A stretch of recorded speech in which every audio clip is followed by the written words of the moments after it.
You're about to listen to TADPOG, Tyler and Dave Play Old Games. It's a comedy video game podcast. We would like to stress that the hosts are not experts and are really just very crass commentators. Seriously, this is an explicit podcast that happens to talk about video games sometimes. So please enjoy this pretty okay podcast with Tyler and Dave.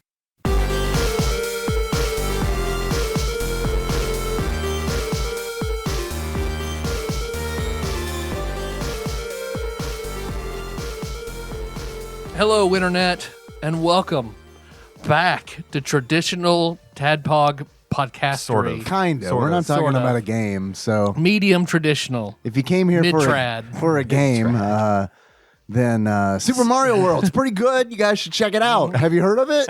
It's got Yoshi's in it. Rogue Legacy 2, dog. I know Paul Korn's been playing that. He says it's really good. Yeah? See, and I thought here you weren't going to play it. It's released now, fully. Oh, you were waiting for it to not be in beta. That's right. And I'm surprised how quick they turned around and put the rest of the game out. Because I feel like it was like less than a year ago that it hit out early access, right? Yep. So I was just waiting because I didn't want to get to like a part and then just be, oh, shit, now who knows? So version 1 is out, so I got it. Cool. How's it doing? Do you know? Like sales-wise? No, I feel like they messed. I don't know the sales. Like, hopefully it's doing good, but I do feel like they messed up because I remember when that early access came out, everybody was like, "There's no game. There's like not enough game here." Like everyone was like that. Yeah. And it's like that's probably that's not what good. Early access is, right? I guess, but like I can see people be pissed off. But so many developers release games in early access that are like. It's like, oh, there's going to be more than this? Like Phasmophobia. It's like, oh, the game isn't done yet? Okay. And then they just keep adding and adding and adding. The Forest has been in early access for 10 years now. Right? Well, like as opposed to, like Rogue Legacy 2, where it's like, where's the rest of the game? Yep, that's where it's clearly not done. You know what I mean? Yeah. Like, you pick your character, go in 2 rooms. Yeah. Okay. Congratulations. Well, cool. How similar to the first game is it? It's got a lot more bells and whistles, a lot more movement mechanics. I feel like the structure is a little bit different. How so? Because I feel like before it was pretty straightforward. Like you had the 4 quadrants. The rooms were different, but it was still pretty much the same areas. Yeah, all over. Yeah, with the different bosses, and technically, you could tell there was a pattern to them, like a tile set. Yeah. This one feels a little more scattered out. Like I found the 5th place you're supposed to go like right off the bat. Okay. So it's like attached to the first one, and then the second one, it's a lot more. And that's all randomized? Out. I could tell. I think the rooms again. The rooms are randomized, but there's definitely a very different Metroidvania-ish flow to it because like the 5th area, as soon as because I found it like the 8th room I was at, because there's a star rating when you drop down. This is like almost all the way. It's like, well, shit, what the fuck? What's the star rating dictate? How difficult it is? Okay. So the first area, as soon as you start, is 1 star. Okay. If you keep going pretty much to the right for a long time, or at least an exit, you'll see an exit door to the right. That's like the 2-star area. And then at the end of the 2-star area is the 4-star area. So then you gotta find the 3-star area. And then but it's sort of. So wait, you have to do this. You have to do the stars in order. Well, you technically wouldn't have to. Like I could survive a little bit in that 5-star area. Right? It's really you just aren't prepared because you haven't leveled up. And there are certain like artifacts that you get that Metroidvania style will allow you to survive or go, and you can kind of get around it. Like I was able to get into the 4th-star area a little bit before I was supposed to because I picked a different character that could get up there without the special item. Do they still do that? They still do like the bloodlines and all that? Yeah. So there's more. I don't know if there's more classes, but there are definitely more variety in the bloodlines, and now any trait that's a drawback gives you more gold. So now if your character sees a black and white, well, you get 25% more. Oh, okay. That's so cool. That's kind of like in Hades when you can make it more difficult to get more experience or whatever. The Pact of Punishment. Yeah, there you go. Cool. Yeah. That's neat. How far would you say you're into it? Not very far. No. I think it is more difficult. Getting used to the new mechanics is definitely taking me a little while. Now I've kind of gotten it. I'm not crazy to hear that there are new mechanics because I really honestly liked how it kind of felt like Ghosts and Goblins to me. So far I really like it. Yeah. So far, granted, I still haven't played it a ton. Yeah. I don't like it quite as much as the original because it's more complex. So what are the new mechanics? Well, I know that there is a new there's a new like the equivalent to Mario's spin jumps. There's like a secondary jump. Okay, all right. They're bringing it back to Super Mario World, the game we're going to talk about today. I appreciate that. Could do that. I'm trying to think. Do you use that jump? There's to like a secondary break mechanic blocks below you, like you open doors, and you can bounce off enemies and do less damage, but you could move around like that. Interesting. There's like you got your main weapon attack, a secondary attack that has a cooldown, and then a big special magic attack. Okay. So far, I hate mages. I don't understand mages. Why you'd play a mage? Fucking awful. Because their primary attack just gives you magic back. So you're just kind of constantly dodging and attacking until your cooldown stops. Then you do a big attack. It may or may not kill them, and then you do it all over again. Like, no. So you're like casting cantrips until you can cast a first level spell? Cantrip that does no damage, yeah. Yeah. Well, so with the controls, see, I've never played the original Rogue Legacy. Now, do you think that your problem... I have it on Switch. I will give that to you because it is a fucking amazing. It's a really good game. I was thinking about trying it, but I was going to ask if you just picked up Rogue Legacy 2, having never played that. Oh, you could do it. Yeah. The controls wouldn't seem so difficult just because you weren't. You're not used to something. Yeah. No, okay. Absolutely. And I played it for an hour or two, and I was fine. But yeah, I'll try Rogue Legacy. That's fine. Oh yeah, no, it's great. Meaning to give it a shot. I just didn't want to buy it. Yeah. Oh yeah. I think you'd like it. Cool. Yeah, it's a cool game. I need to buy Rogue Legacy 2 and just check it out because I like the first one so much. No, it's worth it. They're not terribly expensive games, are they? Are they like in the $30 range? Less than that. Is it? And I am 100% at a point in my life where it's like I'll pay $20 on a game that I'll play for 3 hours. Sure. And it's fine. I think it's like $24 right now on Steam. That's not bad. That's not bad. I mean, that's like, and it's definitely risk. I think it's more difficult. There's more grinding in it to unlock all the stuff in your castle because now there's the castle mechanics, and then you also have a blacksmith who makes all your gear once you find blueprints, a rune smith who gives you all your magical upgrades, a pizza delivery girl who you pay to unlock dungeon teleporters permanently all over the castle. Oh, okay. Like fast So travel. once you find one, you could fast travel to the third area or the fourth area. It's just really expensive to unlock. Cool. So they're all like the architect from the original, but like just There's that guy too. Sure. He's there and he can lock the castle into place so all the rooms aren't randomized. Okay. Because of course Charon and you pay him, but there's also like you could unlock a secret bank where 10% is stored for something I don't know yet. So far, I guess my biggest criticism is it's doing way more telling and not enough showing because there are way too many long-winded books to explain shit. Yeah. Lore, is there lore in Rogue Legacy 2? Mm-hmm. Why? Because you're just you're rolling up to why is a city.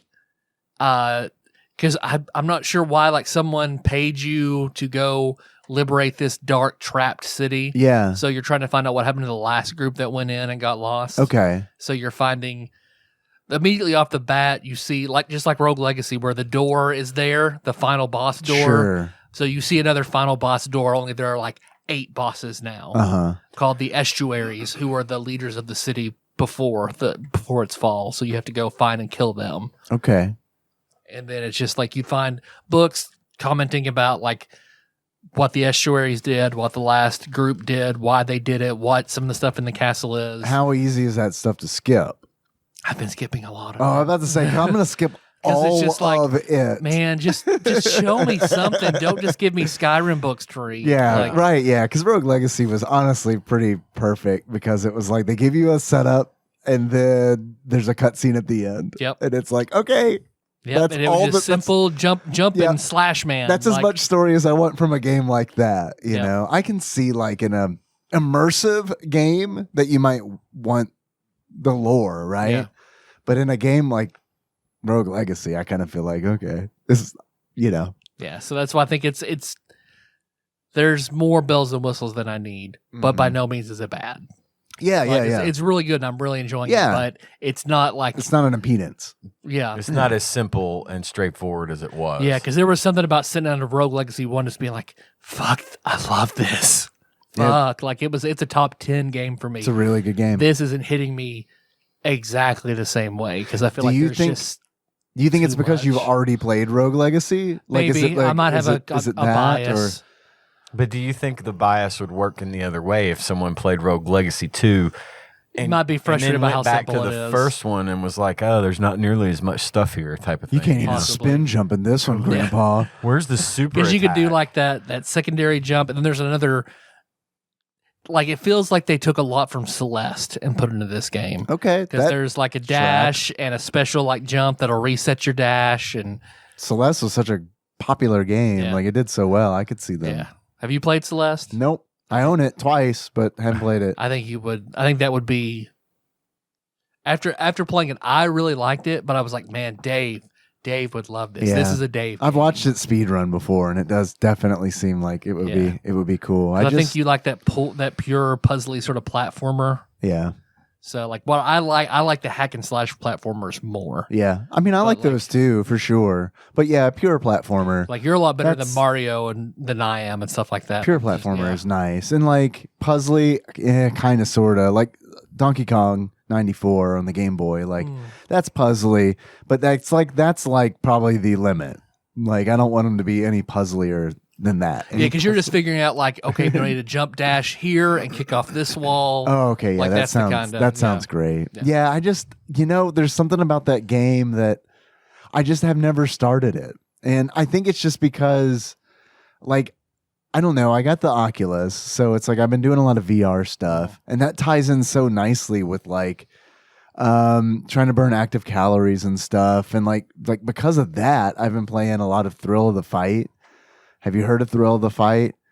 It is a boxing simulation game. I don't and think so. it rules. I love it, and it wears me out. So like there are like a handful of boxing VR games, like to varying degrees of like simulation being on one extreme of the graph and arcade being on the other extreme. Thrill of the Fight is like way onto the simulation side. So it tracks your movement, and it tracks your punches, and you just box. That's all that you do. So I'm going to get that for my dad now. Your dad would. I think you would love it. Yeah. I really do think that you would love it. Cheap game. It is cheap. It is like I think it was like. I think I bought it for like $15, Nice. and it came out a while back. It's not like a brand new game, but that's fine because it's like, and it doesn't look super great either. Like I mean, you look into the crowd and it's like reused models and stuff, and they're all like standing there, very like pod people style. But it's like, who cares? Like. The fun of it is It's post-pandemic. We're used to that. It's fine. right, yeah. We watch NBA games with the cardboard cutouts. It's right, fine. yeah, exactly. Maybe that's what they were going for. They were predicting the future because I think it came out in 2018. But no, I mean it's awesome. You go through, there are different fighters and you can kind of like there's no story. You just fight. You just fight. And Bless you. Sorry. bless you. I've heard there's a second one that they're working on, like they're working on a sequel, and that one Thriller to fight. Thriller to Fight. Yeah, I like that. Thriller to fight more. Thriller to Fight, but not like a pedophile way, like Michael Jackson, but Thriller to Fight. We think it's a good Thriller idea. to fight non-sexually. Non-sexually for children. Sexually for other people. Unless you're into that, which it can just cost you double. We call it Fight and Fuck. You're gonna love it. But it's really cool, and that one is like that. It wears my ass out. Like it really, really wears me out. I bet. I mean, that's a very. I remember, speaking of new games, I got the Wii Sports, I've been playing that too. and I find it. I find it falls a little short from the original. Really? I liked the original better. So what about the original do you like better? Well, first and foremost, the real reason I got it was bowling, because I love the bowling. You don't like the new obstacle bowling, the double we dare play bowling? that. I mean, just bowling in and of itself is there. That's why you got it. That's there. Tanya loves the bowling part. It's the only video game I can get her to play, with me. What league are you in bowling? We haven't leveled up because we've only played each other. I haven't gone online. You haven't played online yet. I did whenever the beta came out. Yeah. I played the one where you bowl against like 100 other people and you try to, if your score's high enough, Yeah. stay in the brackets. And I actually won that a couple of times back in beta. I believe it. That's why I was asking. Yeah, 'Cause that I haven't gotten back in. I haven't done yet because we just been playing each other at Yeah. home. And Cohen's been bowling, doing that. You might be able to still play online, but you playing together as well. Can that be done? I think so. I haven't had a lot of time to dig deep, but we did try the other sports. Volleyball though. Volleyball's Pretty pretty cool, dude. I but love volleyball. I would have left badminton and traded out volleyball to get boxing back in it. There's a lot of net sports. There are a lot of net sports because you got volleyball's kind of complicated. It's that's what I like about it. It's very cool, but it's hard to get used to. But I think it's like one of those where it's like once you kind of like learn it, you got it. You got it. Yeah. And I think honestly, the timing's everything. Yes. And that's what makes it good, like a real volleyball sort of experience, because you got to be right on the money. Yeah. And the other team, if you're playing against the computer, they're going to be good. I was telling Nikki and Henry, I was like, if we can get really good at volleyball, like if you're playing with somebody else in the room and it's like you're learning together, man, you're just gonna clean up online. Yeah. With like, people are playing with the other team is like two random people. Sure. Who don't know each other. That's right. If you can coordinate and get that down, I could see that. But they have a lot of net sports because it's volleyball, badminton, tennis, and that's it. But then they've got net cutting. Netflix. You can install Netflix inside Nintendo Switch Sports and watch a sports game inside it. It's crazy. Besides bowling and those three, then there's this Chambala, the sword fighting. Chambara. That's Henry's favorite. Which is a good one. I like it too. I haven't played against anybody in the house. I don't know if they're interested in that, but I did play that one and it's cool. You know what? It's fun to do. Is play Wii. At home I call it Wii Sports. I still call it that too. The name of the game is Nintendo Switch Sports, right? But yes, I don't know. I honestly don't know because I call it Wii Sports. It is called Nintendo Switch Sports, but it's otherwise Wii Sports. It implies you have to be a Switch to play. So that's true. Which I mean, like, I feel like is most people, whether or not they want to admit it or not. Sorry, I'm just a sub. Can't play. Sorry. No? Yeah. we haven't played soccer, which I'm not terribly interested in. It's not good. If you want to play Switch Sports Soccer, just play Rocket League. Okay. Because when I was playing it, I was like, man, this is like Rocket League, but way slower and not as fun. Okay.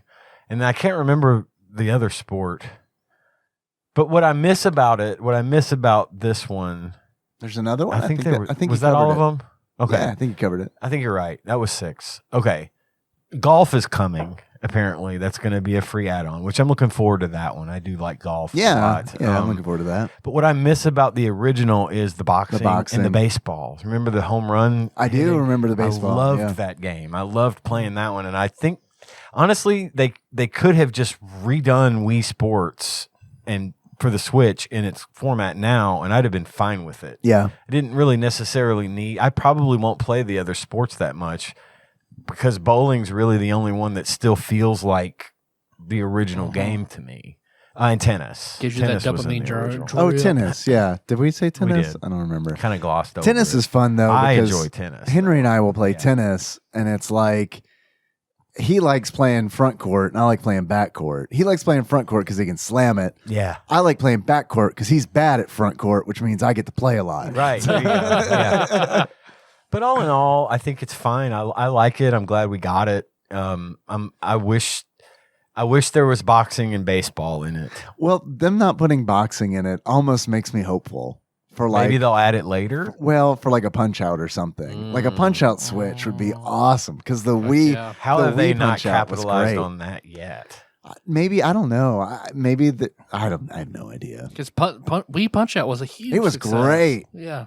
Yeah, I don't know how well it did financially. I assume it did. I'm pretty sure. I think it I did. assume it did well, but like, yeah, I mean, as far as like how much I had fun with it, it Yeah. was a 10. Right. Yeah, I mean, it was great. Then I got the Kirby game I talked about. You got the Kirby game. Nice. Kirby in the Forgotten Land. Yes. I'm really, really, really enjoying it. I think I had made decisions between the Lego Star Wars saga Right. I remember and you saying that you were going to get I know I made the right choice by getting Kirby. By getting Kirby. Yeah. Because it's huge. There's so much to do. All the little things like when you can eat, you can like they call it mouthful mode. Right. Yeah. You know it. buddy.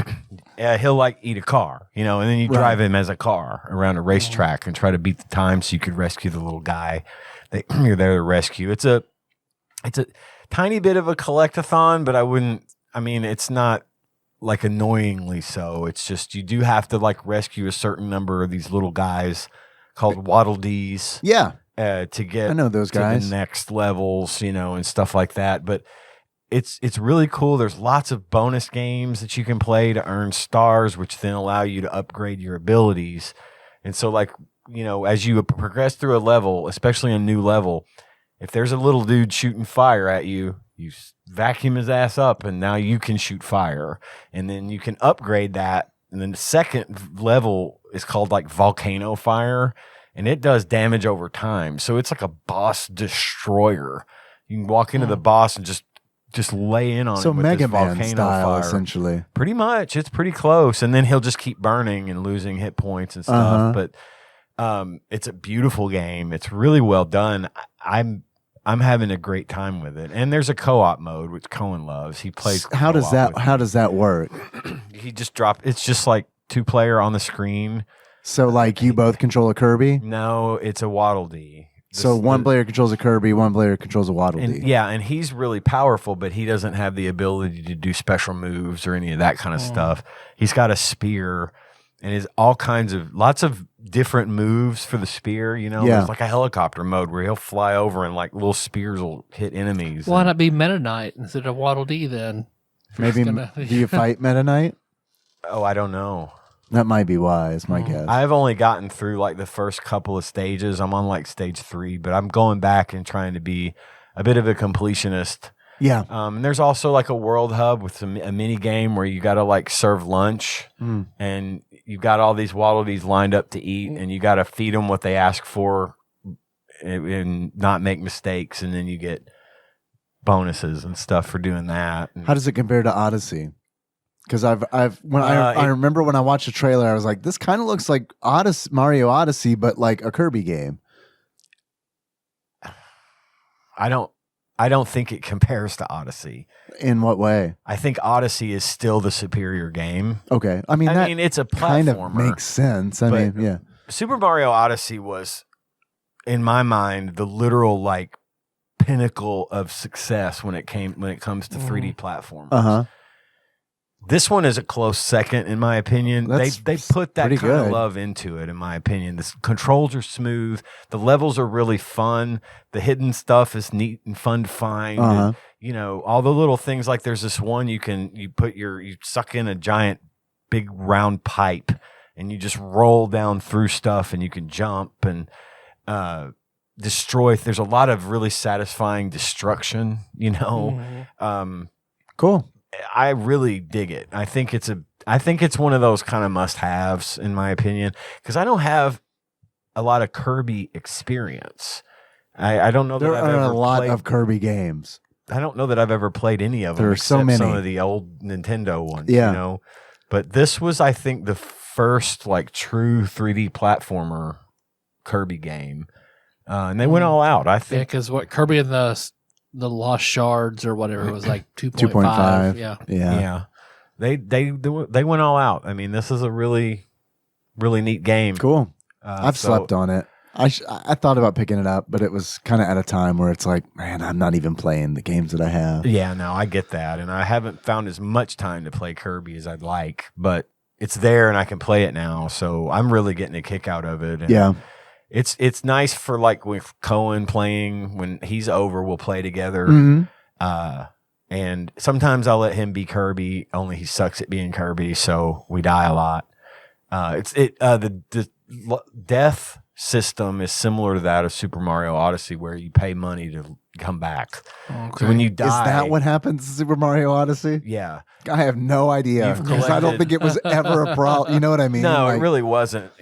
Occasionally, I would fall off a cliff. Yeah, and I didn't have, but I was almost dead. And I was trying to get, and I fall. And when you die in Super Mario Odyssey and in Kirby, the coins that you've collected, they deduct like 100 coins. Oh yeah, okay, yeah. And then Right. But at this point Okay, now, I've I got remember like that now. 66,000 coins. So I'm not really that terribly worried about it.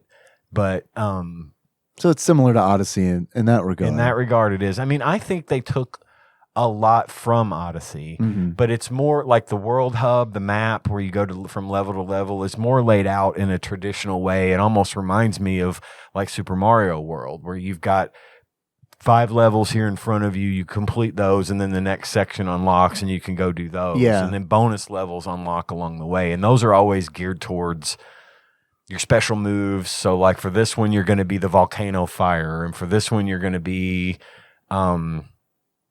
the big sword, the Sword Kirby. Sword Kirby. No, I honestly think it's called Sword Kirby. Yeah. Sorby. Sorby. There's a lot. It's like Sobe. Is Sobe still around? The lizard, I the haven't lizard seen it juice. in a minute. I haven't Oh. seen it in a while either. But the various moves that they have the various personas you can take on, there's like 15 of them. It's a crazy amount. And each one of those can be upgraded 2 times. So it's a lot to do, just a lot to have at your disposal. At any time you could go back to the main little town where you live. You got a little house and stuff, but you can go back there at any point and equip any of the powers that you've picked up so far to go on to the next level if you want. Because don't you have to have some powers to unlock some secrets? Like you need the rock power to smash through a wall to get to like a secret area. And yeah, they'll have like the level will be kind of geared. Well, I don't like that. usually They want you to go back to stages and stuff. No, usually it's the thing that you got to do is in that level. So like, Okay, if I can hang with one of that. the moves is like a drill head, and you go underground and pop up under things. Yeah.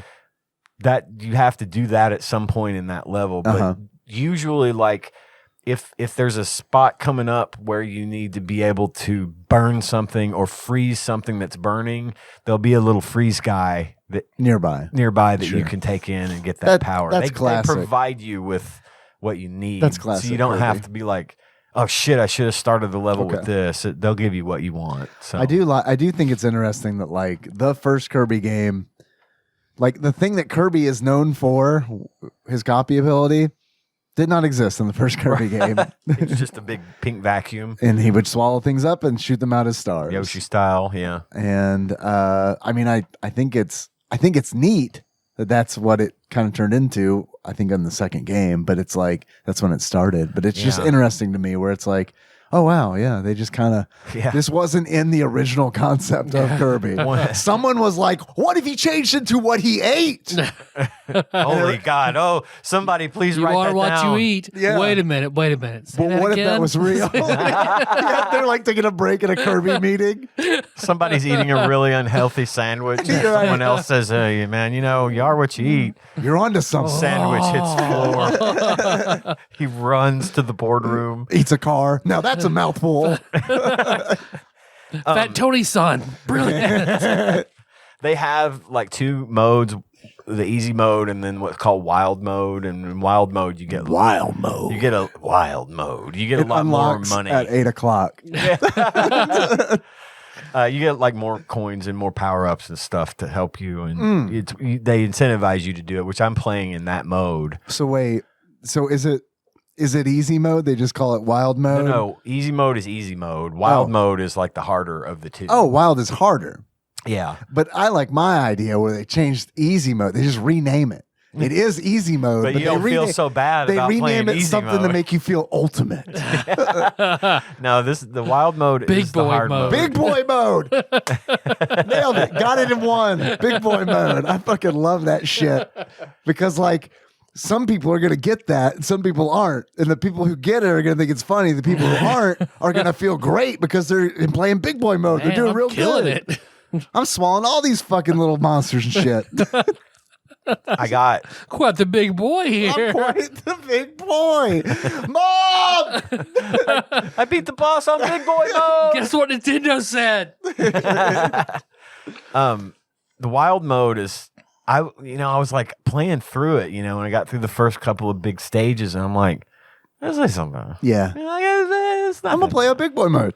I like this mode. It's fine. It's not as hard as they make it out to be.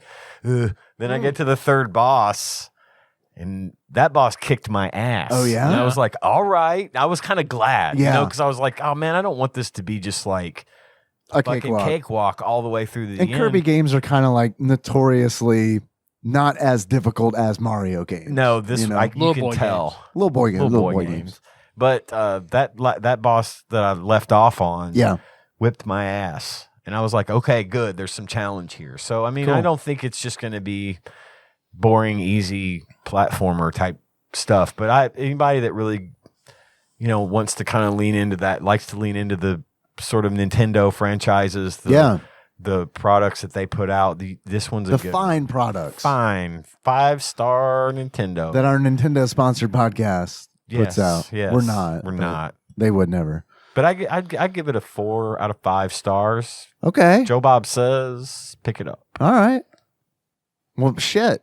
I got tomorrow off. So now I got to decide if I'm going to play Rogue Legacy 2, Kirby, Now, or I'll warn you, none of the Kirby above. is full and just price. waste it and enjoy it. Mm-hmm. Maybe that. Oh, that's okay. Ian's trying to turn on the backup recorder, which is not on. And it won't come on. We can just keep talking either way. Well, you got to turn the power on before you hit record. Oh, okay. We've been doing this for 45 minutes, though, bud. It's good. We'll just roll. Yeah, it's good. I'm your beard host, Tyler. And This yeah, yeah. this is kind of a casual fit episode, if you couldn't tell. Casual fit. It's athletic. That's what I wear because It's a husky. It's what I wore they, growing up. they call them athletic, but that's like big boy mode. Because what athletic means is, yo, dog, do you have big thighs? But that's it. All right, these are athletic. Maybe a big dong. It's okay. Here you go. Maybe a big dog. Maybe a big dong. You wearing those compression shorts? Cool. That ain't a problem no more.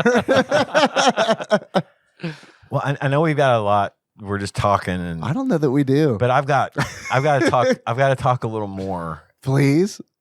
I fucking got to see Doctor Strange in the Multiverse of Madness. Man, I haven't seen it yet because I was on a work trip. So did Anna. So I haven't Anna went seen to see it. too. What are all the spoilers right now? I'll tell you. Every All spoiler right, let me right just now. tell you what happened. I don't even know. I don't want to Soup know. to I don't nuts. want. I know. I don't want to know the plot. Just the spoilers. For real? Sure. No. No. Really? The spoilers not that I really. have to give are worth seeing firsthand. So I'm not I going wish they to. would show movies in the middle of the day. They do. Not down here. They don't. They don't. Because I was like, Have, I'm off tomorrow. I want to see. Oh, I guess at 5:25 I can go see Doctor Strange. So they only 2. show early movies on the weekends. weekends. Yeah, I did It not makes know that. sense because it's like Yeah, No Nobody's one coming. wants to work anymore. No one wants to work in the movie theater at 11 o'clock. I mean, we're paying a fair $8.25 an hour and all the popcorn you can eat. What the fuck? All the popcorn you can find. Because I was like, man, that'd be a fun Easter promotion for the movie theater. Look, you find the popcorn, you can eat it. We're not selling it. Whatever you find and can fit in this bag, you take home. That's good shit. But there's like, so I was like, oh, I'm off tomorrow. Tomorrow being Tuesday. I was like, man, I want to see the Northman and I want to see Doctor Strange too. Let's fucking knock them out. And I'm like, I guess I can do that if I go after hours because, yeah, they're like the earliest showing is like 5 o'clock. That's a bummer. It sucks because that's when my family is home and that's when I cannot see movies. I do recommend it. It's obviously it's quite a bit different than the first one. for a Yeah, lot the of trailers kind of, It's out there. and I think it's a good thing because I mean, I liked the first Doctor Strange okay, but I left the theater being like, well, that was a okay movie. It felt more. That was an okay plus. It was more brain and less heart than other Marvel movies that I've Sure. seen, Yeah. which makes sense. Sure. And I'm all about Doctor Strange. The first one, the second one, I loved it. They had somebody directing it originally that was going to lean more into the horror aspect of it. Right. I was real excited about That's being would've a been horror nice. Yeah. It had its scary moments. I mean, it was definitely a few. Sam Raimi ended up But directing Sam it, right? Raimi directed it, and he has splooged all over this movie, and that is a good thing. Yeah. I mean, lots of tree rape. There is. I don't know if there's any tree rape. But Anna confirmed one cameo I really wanted to see in a Sam Raimi movie. So, Is Bruce Campbell in this movie? he has a cameo in this movie. Yes, he does. I can Yes! say that without spoiling anything. Yes. Of course, he has a cameo. I in mean, this come movie. on. I mean, come on. There's even parts like the old Evil Dead movie. One of the stamps on a Sam Raimi movie. And Tyler, I don't know how familiar you are with like Evil Dead, Army of Darkness. I've seen Army of Darkness. That's the only one. In his horror-esque movies, one of the things that he's very known for is the sound of a siren playing when things are starting to get crazy and escalate. Like you'll hear that like a I don't know what kind of siren it is, like a weather siren an air or raid. something. An air raid siren. Yeah. There's a couple of those in there, because Gage reminded me that Sam Raimi directed this. We went to see it together, and Well, that's telling what you just said. Like, did he tell you that during the movie or beforehand? right before. Oh, damn! Because I was about to say, wish he hadn't reminded. yeah, because I'm curious if you would have known. Like, I would have known. Absolutely, I okay, would have, okay. because it just felt like a Sam Raimi Yeah. movie. And I mean, I didn't even think the original Spider-Man's felt that much like a Sam Raimi film. But this one leans more into his sort of horror genre of movies, and it definitely has that feeling. And I really liked it for that reason. Yeah. I liked it for a number of reasons, but that was probably my favorite thing about it was he didn't hold back. They let him be himself and that is super surprising. throw a lot of his style into that. I know the big reason I didn't see Ant-Man was like, oh, well, they kick Edgar Wright out of this, huh? Okay, then because I love Edgar Wright, Yep. and I was real excited to see what he could do with a Marvel property, and then it was kind of it just kind of honestly it spoiled it ruined it for me. I was like, I don't think I want to. I'm not excited about it anymore. When he was off the project, and I don't think Disney wanted to blow its rated R wad on Doctor Strange 2.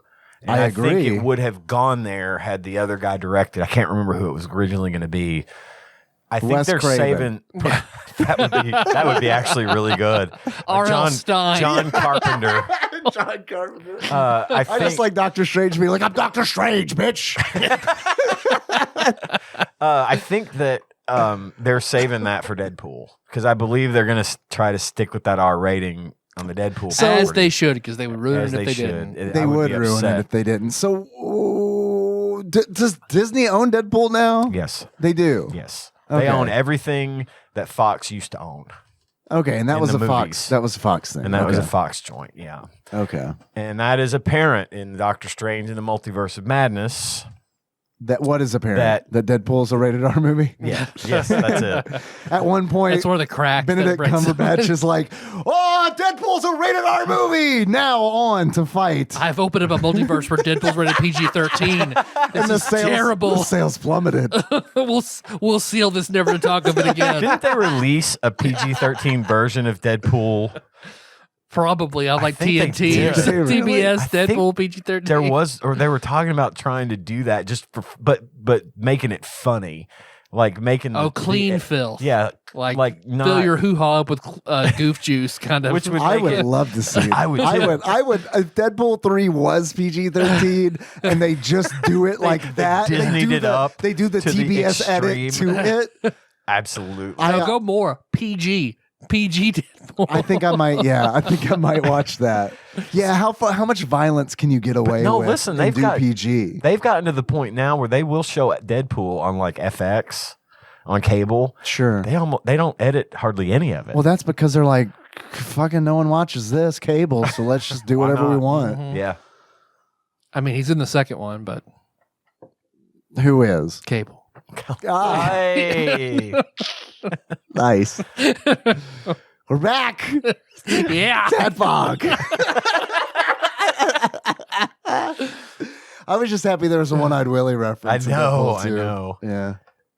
He got him a lot. And they called him Thanos at one point. Yeah. No, it's fantastic. Nonstop. Cable and Deadpool, like even like the comic is like so good because it's like it is like vaudeville comedy. It is you have a straight man and then you have the zany one. And I mean, who am I thinking of?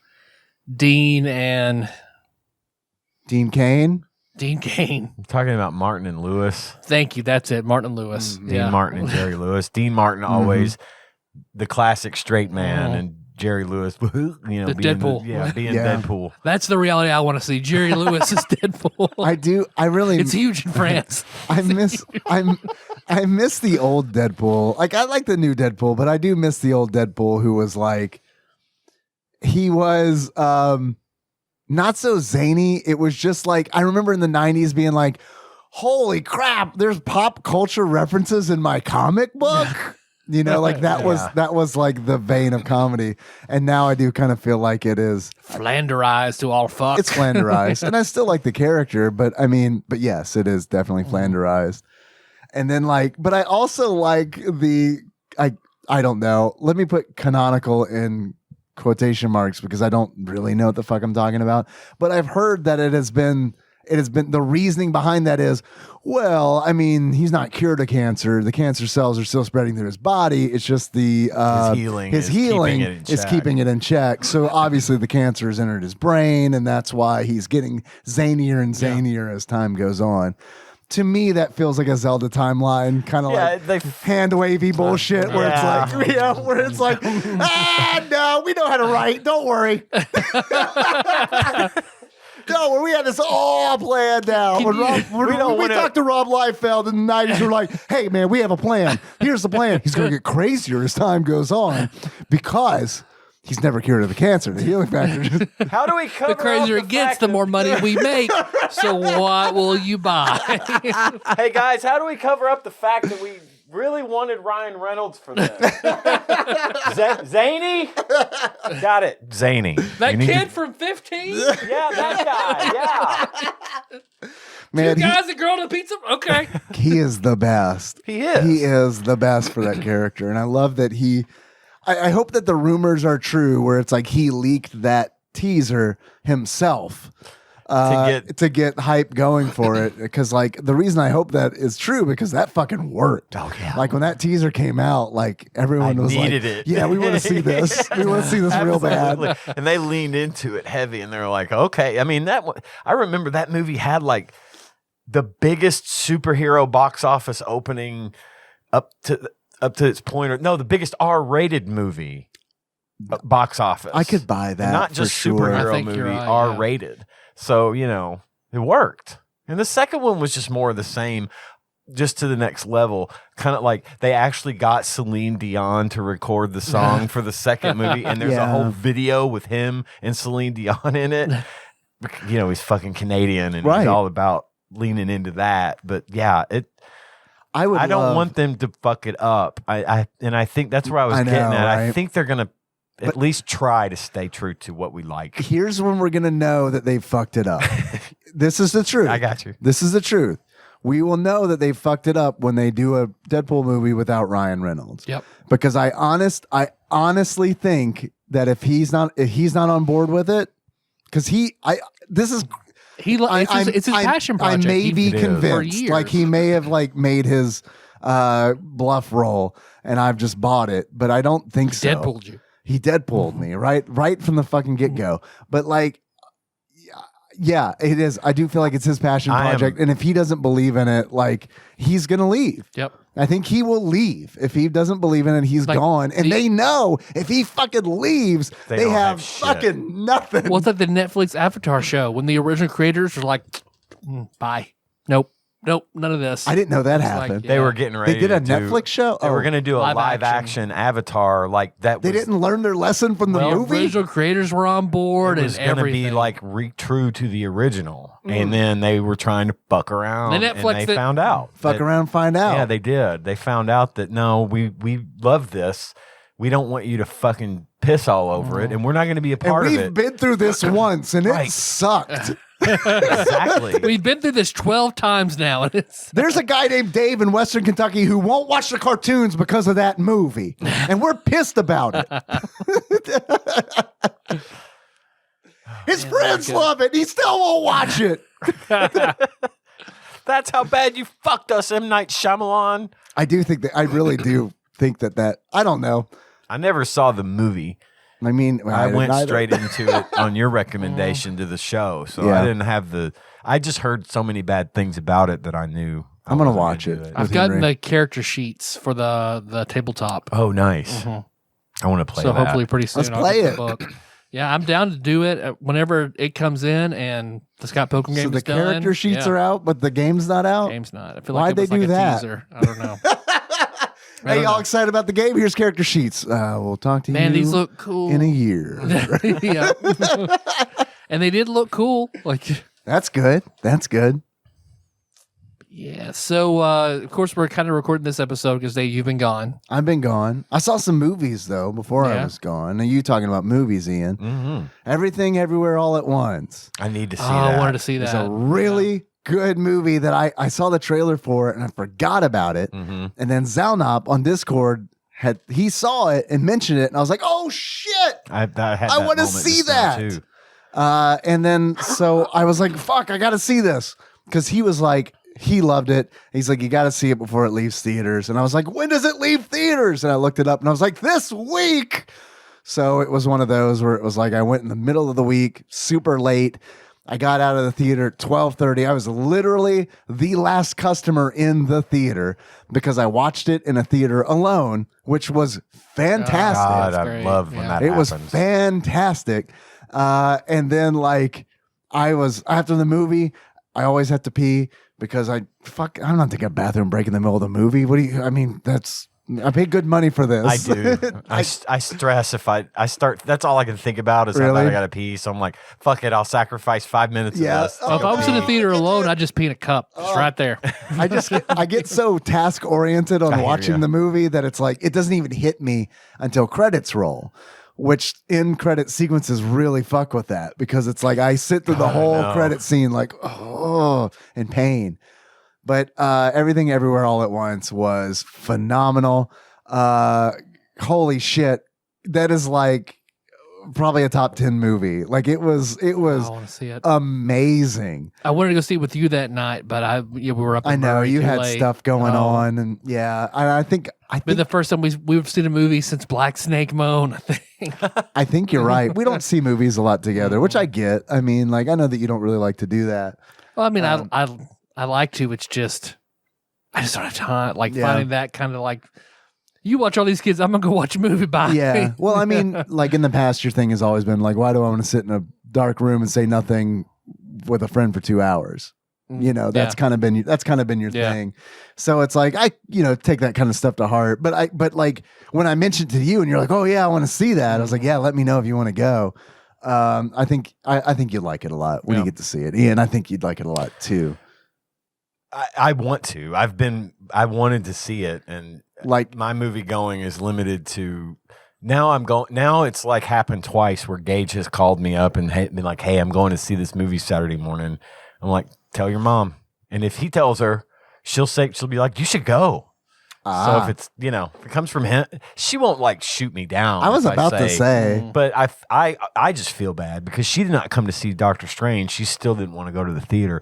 I'm going to be dragging her to the theater to see Love and Thunder because she's the Thor movie, The Thor Thor movie. 4, Thor 4. Thor 4. She loves Thor. That's her favorite out of all of them, and that really mine too. If I'm being honest, I like that they're going comedy with Thor. I do too. And that they're Thor not, Ragnarok. God, Thor Ragnarok. yeah, So good. and that So it's good. not It was like perfect. Thor 1, which I thought was an okay movie, and then Thor 2, which I dipped on. I didn't see that it one. was okay. It all it did was establish the the red Infinity Stone. Yeah. The origin of it. But making him like, I like watching him as a strong buffoon. And that's where That's what I like. Well, and that's I'm gonna take her to that for sure. She's going to the theater because I ain't missing it. When is that coming out? July. And B, she loves it. But my thing is, I feel bad, kind of like you, where it's like, hey, I'm going to the movies without you. Bye. She's like, well, I don't like going to the movies, but it'd be cool if you weren't going and having fun when you could stay home and have fun. Man.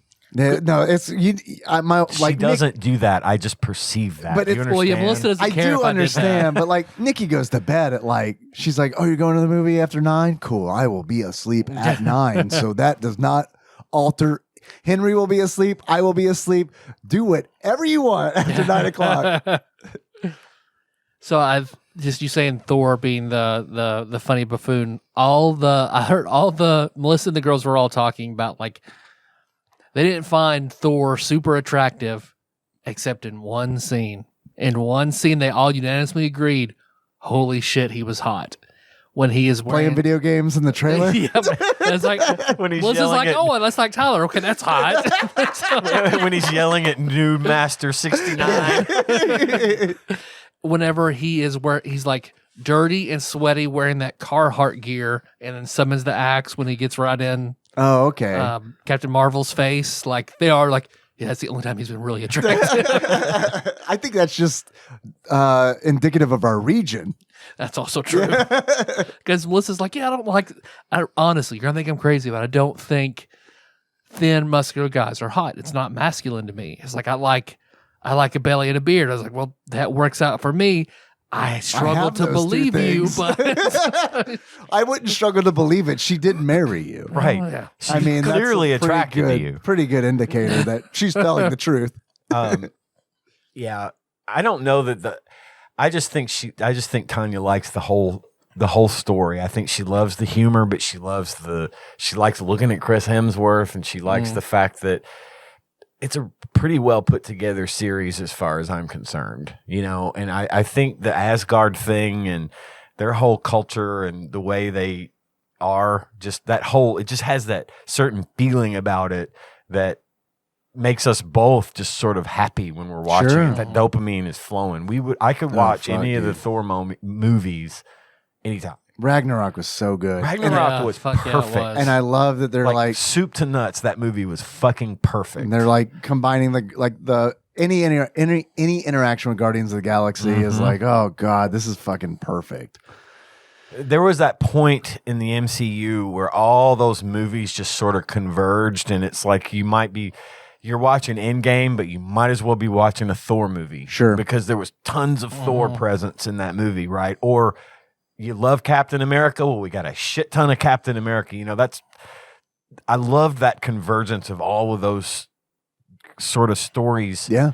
To where, if Ragnarok wasn't enough, well, you got Endgame, and you've got, plenty of him in all the other stuff too. I love that. They had their own solo movie identities that they were able to puzzle piece together. For sure. So I'd written down, having that perfect casting makes a big difference. Like Ryan Reynolds is Deadpool. Okay, that's perfect. You're not going to find better in comic book movie, not just Marvel movies, but in comic book movies.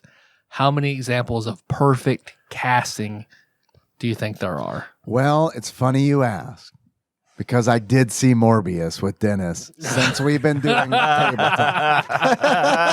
Yeah. We heard about this. And I will say, pretty perfect casting. That's what Artsy AJ went to see on her first date.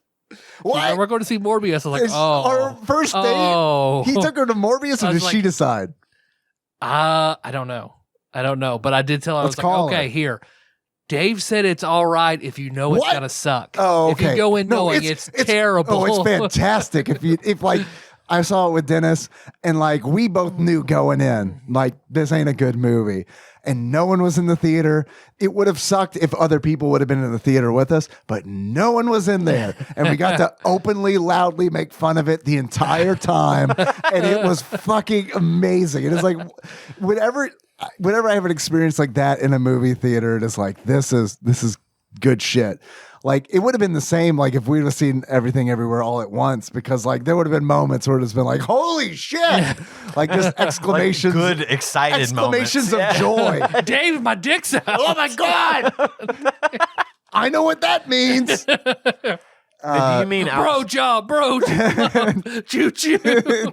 Do you mean like perfect casting in superhero movies? Oh, look at you getting back on top. Well, I'm curious. I have questions. I have to think about these things, but I want to know Mr. the Podcaster I over want to know the here. parameters of the fucking question. Is this outside the MCU? Yes, Okay, because I think have one example outside the MCU. I feel like the MCU kind of gets it right every time, but then again, I'm a huge fanboy, so I can't pick one that I didn't think was cast right. Outside. Well, I'm just saying, the if you MCU. could envision another actor in it, it might not be perfect casting, because it's like if it's ironclad, like holy fuck, I cannot see anyone else doing this. Yeah. I mean, you're going to laugh at me, but and I know that I said Dean Cain earlier, but I think Dean Cain was a good Superman. I'm with you on that. I thought Brendan Routh was a good Superman. I thought Henry Cavill was a good I Superman. think Henry Cavill is an awesome Superman. Like, aside from Christopher Reeve, who was my first Superman, I'm always going to love that guy. Man, those The first movies, two movies. God, I wish they weren't so boring. But yeah, They're great movies, but They're pretty boring. They're boring. I mean, like I can see in a world where like Superman is boring. superhero movies don't exist. Like people are like, holy shit, he's flying for 20 minutes. I can see that being exciting. But like in a world where like Marvel movies exist, it's kind of one of those where it's like, 1977, speed it up a little, buddy. In 1977, Superman was awesome. I get it. So, for I that understand. reason, there just weren't that many I get movies. it. I do. I understand. I think Henry Cavill takes the top tier for me. I don't see anyone else being Superman because I thought Man of Steel was superb. I thought it was really good. It was a great movie. That. He chops logs in that, so Melissa's probably in. There's a really good scene. Well, of him. see, that's why I showed her that. I showed her that one dude on TikTok who chopping just logs. chops wood. Yeah. And she wasn't into it. Oh, really? I think you need to have the gut along with like. He doesn't have the guts. no. He's got the fucking like. I'm like I would say a pretty straight man, and Yeah.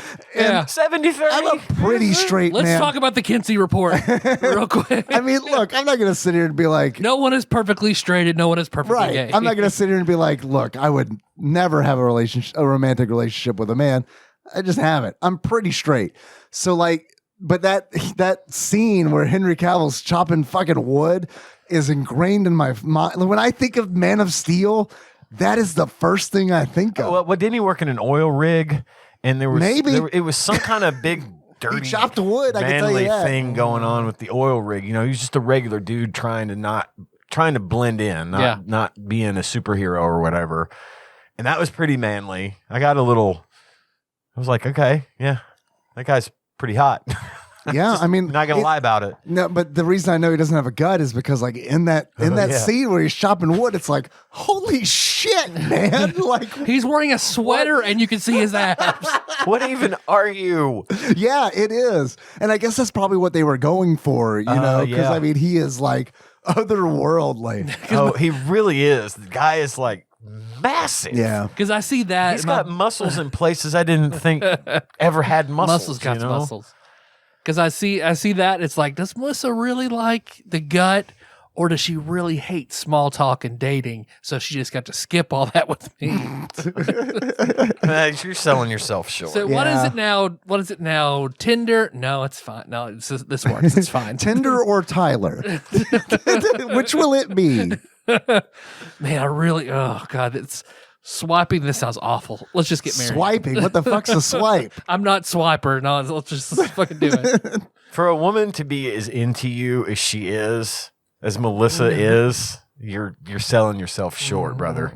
Trust me. She really digs you. I think Professor X is perfect casting Professor X is perfect casting. because I can't imagine Yes. anyone else as Charles Xavier. Also, Magneto. I mean, again, to me, Magneto in that same movie, there's no other Magneto for me. Okay, I got to back up on that. Okay. though. No. I wasn't laughing for that. I was laughing for a different reason. I thought of something else. It wasn't because of you that I had this change of. There's two Magnetos because there's a young one and an old one. I like the young one. I think they're both excellent. Yeah. Like I get the difference, the fact that one's playing a young one, one's playing an old one. I love Ian McKellen, but I still have trouble reconciling him because my first Magneto was 90s X-Men cartoon Magneto, who falls more in the niche of young Magneto. Sure. Okay. You're going to laugh. Rightfully so, maybe. But you guys, fucking Kelsey Grammer as Beast is it is perfect casting. Is. It is a shame that they have not got him back. Yep. Please reprise your Beast role. That's true. Would watch a Beast movie, a character I don't even like. I would watch Beast host a radio show in Seattle. My God, just as Beast. Okay, hear me out. Beast as a superhero therapist. I would like do it like as a Dr. comedy. Katz, but he's interviewing other Squiggle superheroes. Vision. Do it on Adult Swim. I would resubscribe to cable. Hey, Comcast, fucking hook me up because I'm going back. Like if they had that shit, oh my God. McCoy in Squiggle Vision. Oh my God, please. Please. That's good. Trademark by the idea. God, but that's perfect casting. It is. No, It's wasted. Totally agree. He has like how many lines? In X3, you're right. It was wasted, but it was perfect casting. I'm with you there. God. Who would be a good Juggernaut? They've had a couple that didn't really land. Which is why I'm asking. Who would the one be they a had good in Juggernaut? Deadpool 2 wasn't even actually a person. That was 100% So CG. CGI is probably the perfect casting. Yeah, you're probably right. And dude, I love that Juggernaut was in that movie because like back in the day, Juggernaut was like essentially like Deadpool's rival. And like they like had some really good, like there was a really good rivalry there that involved like Black Tom Cassidy and like that shit went deep. So when I saw him show up in that movie, it was like, fuck yes, someone is reading comics. Cable and Juggernaut. Right. It's like, holy crap. It's probably Ryan Reynolds. It is probably Ryan Reynolds. Another reason, if he leaves that. You give it to a suit in a studio and it's done. And I heard like with that, I heard this rumor that with Deadpool 3, he threatened, was like, I'm out. And then they were like, okay, we'll change it. Good. Yeah. Good. I'd rather the franchise not come back than get fucking broken. For real. Absolutely. I'm not going to, no one else is going to be Deadpool. That might be the absolute ultimate perfect casting choice is Ryan Reynolds. Way better than Green Lantern. Like way better. Well, and they lean into that too at the end of that, and I love it. It's love it.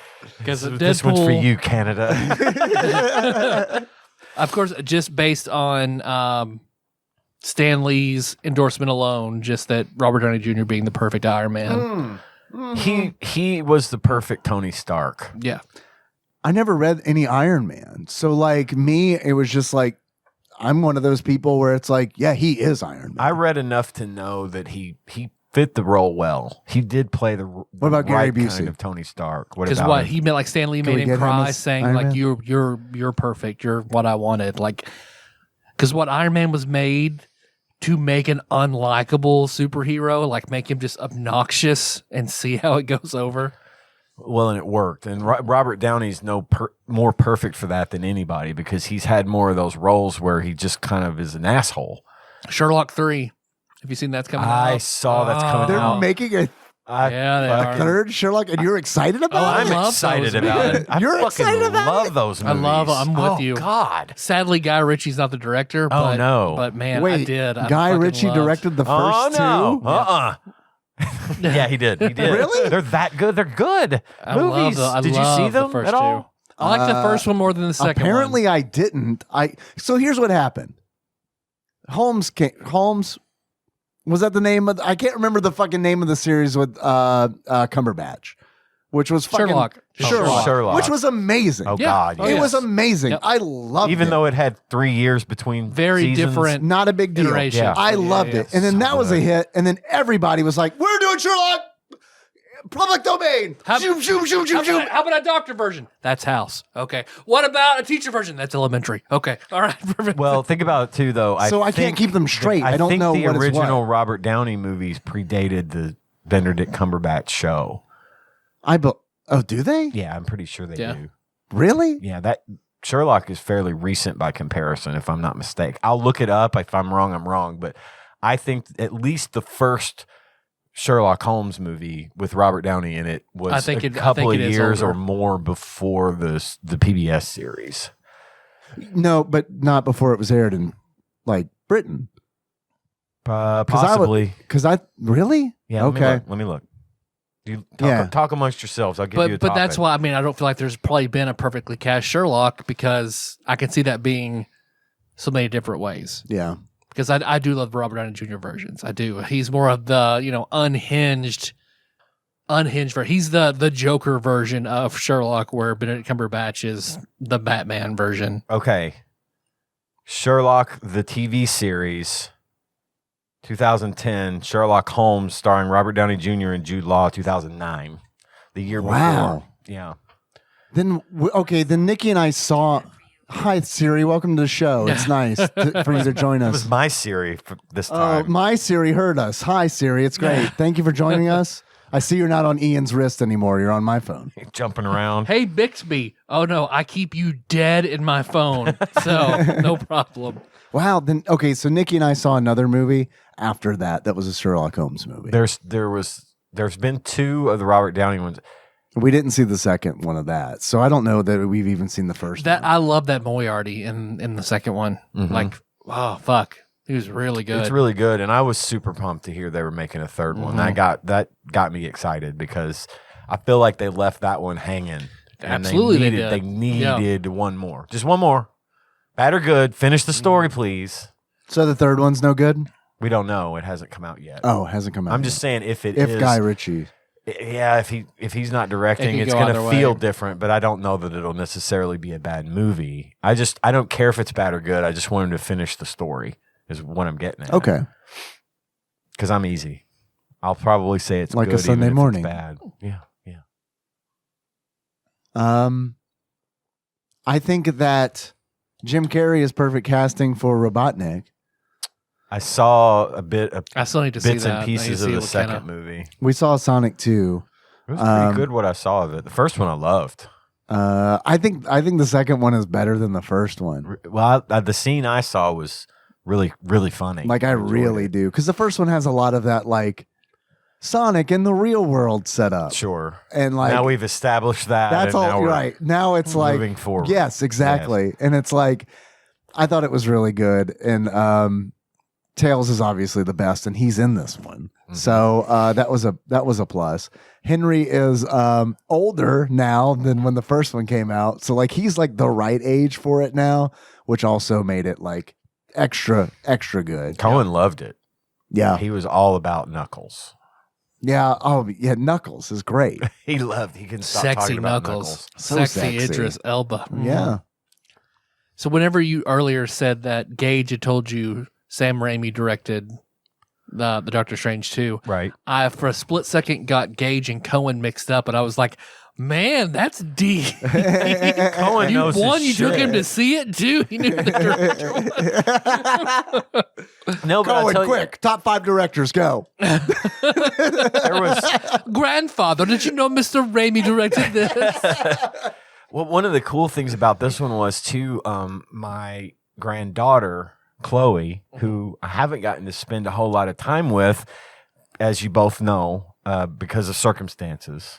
That we weren't all allowed to be together when we wanted to. Well, Chloe is huge Scarlet Witch, Black Widow. She's into the MCU like hardcore, but she really leans into the female leads that have really become a big deal in the MCU. She got to come with us, so me and Gage took his stepdaughter Chloe to see that movie, and it was really neat. Yeah, having her. She's 12 or 13, I can't remember. I think she may have just turned 13, but anyway, yeah, she had a really good time, and it was neat going to see it with her and all that stuff. And it definitely was not something Dad was going to let Cohen go see. I don't think Cohen would have done well in that one. He might have been a bit much for him. Not overtly scary, but it was kind of violent, Yeah, I was going to ask if Doctor Strange 2 was like how appropriate for a 7-year-old it might be. Given what I know about Henry, Yeah. I think it's probably okay. Okay. It might be a little intense at times. He did cry at the end of the last Spider-Man movie. There was a good reason for that, Yeah. though. Yeah. Not because he was terrified. No. because He wasn't For terrified. the same he was, reason that Cohen cried he was at sad. the end of Spider-Man. He was just sad, and rightfully so. So I think Henry could probably take it. Okay. It's not like All right. Maybe I'll take him then. I don't want you to do that on my recommendation. Oh, I because definitely will. We were taking Gage to see shit like way more intense. You have to than stay that with him when at he was night if that he's age. scared. You have to come over. and Yeah. stay with Gage him. had No, no I- restrictions on what he could watch. We let Gage watch whatever the hell he wanted. I don't think he'd be scared just because, like, It's not. I don't think so, man. and I know how to sell it too, because this is how I sell him movies sometimes. Because, like, I'll be honest, he has a high threshold for that kind of stuff. Because they're like with no, it wasn't Ghostbusters. He hated Goonies, by the way. Henry and I watched the Goonies recently, and Wow, really? and he was like, we got maybe to like 20 minutes to the end. He was like, he looked at me, he was like, The truffle shuffle's fat shaming, Dad. I'm not into this. I mean, I do honestly think that, I mean, It's dated. it's dated. Because I mean, get you that. you joke about that, but he was like, Dad, they're all mean to each other. And I never once in my life stopped and evaluated that until he said it. And I was like, man, they are mean to each other. They really are mean to each other. And he was like, I don't like that. And he said, also, they're swearing a lot. And I was like, well, yeah, but that's kind of funny though, right? Is it though? Kenna Dad? also doesn't like that's swear words. Nope. Yeah. And Henry, he told me the other day, he's like, I'm never going to say a swear word. And I was like, don't say that. They're just reserved. They're just Punch him in the face and we went, fuck. You better stop or I'll treat you like the Goonies treat each other. But it was just one of those where it's like, I can respect that answer because those are, I mean, like from a 7-year-old, those are two really good reasons to not like this movie. I mean, you don't like seeing friends treat each other this way, and that's probably a really good thing. I grew up in an era where we treated each other like Well, this. we noticed that in Anna's episode about the teen slaying. It I was know. so much more positive than all of our shit. I know it. So I don't know. Just talking about the appropriateness of movies and stuff reminded me of that. But we were watching, God, I can't remember. There was something where this is great podcasting. There was something I was like, dude, this is scary. Are you sure you can handle this? And I noticed that enticed him. He wanted it. Yeah. And he was like, yeah, I can watch this. Did he watch It was the- Beetlejuice. Oh, It was Beetlejuice. if he's seen Beetlejuice, he'll do fine in Doctor Strange. Okay. too. Yeah. And Has he loved seen the first one? the first Doctor Strange. Yeah. No, he hasn't. I don't know how much of the story matters I don't think that matters to him. I don't think Chloe that's- hadn't seen it either, and she enjoyed the movie. Yeah, a lot. I don't think he cares about the story so much. There's a as- lot of story, but there's also a lot of visuals, a lot of really beautiful, well done, amazing Yes, visuals. That's what we're looking for. It's a very visual movie. Good. So that was Yeah. whenever we went on a picnic for Mother's Day and we were all out and Anna had said, yeah, I want to see Doctor Strange. And of course, Artsy AJ was like, you didn't take me? It's like, well, we were invited by somebody else. But she was like, well, what did it look like? How good was the CGI? She was really excited. And Anna was just, I mean, it was good. She's like, how can you say that? Well, I don't like CGI that doesn't look like anything. What do you Because mean? Doesn't look like anything? it's Like, like- something made up? It's making, you're doing something made up, so I have nothing to base it on how cool it looks. But if you're CGI that looks like something that's concrete and overthinking real, it. I'm impressed. You're overthinking it. And that's why RCAJ was like, it was cool looking. Yeah, it's cool looking. Is it cool looking or not? She have. I can tell you Morbius was not cool looking. What did she say? The water looked really good, though. She like, missed okay, out. She missed out on that experience then, Yeah. because that is one of the main reasons to see it. Just because it's visually almost overwhelming. Does in it- a good way? Does it get psychedelic at any point? Should we take mushrooms and go see Doctor Strange Do too? not take mushrooms and go see Doctor. I've only Strange taken 2. mushrooms once. I'm never doing Or that. acid. again. Don't it do was that either. horrible. I hated it. Yeah, they sucked. And if acid is like, I've never had acid, but if it's like mushrooms and any like capacity, it is. It's just more long lasting. No thanks. Yeah. No thanks. I hate myself enough without it.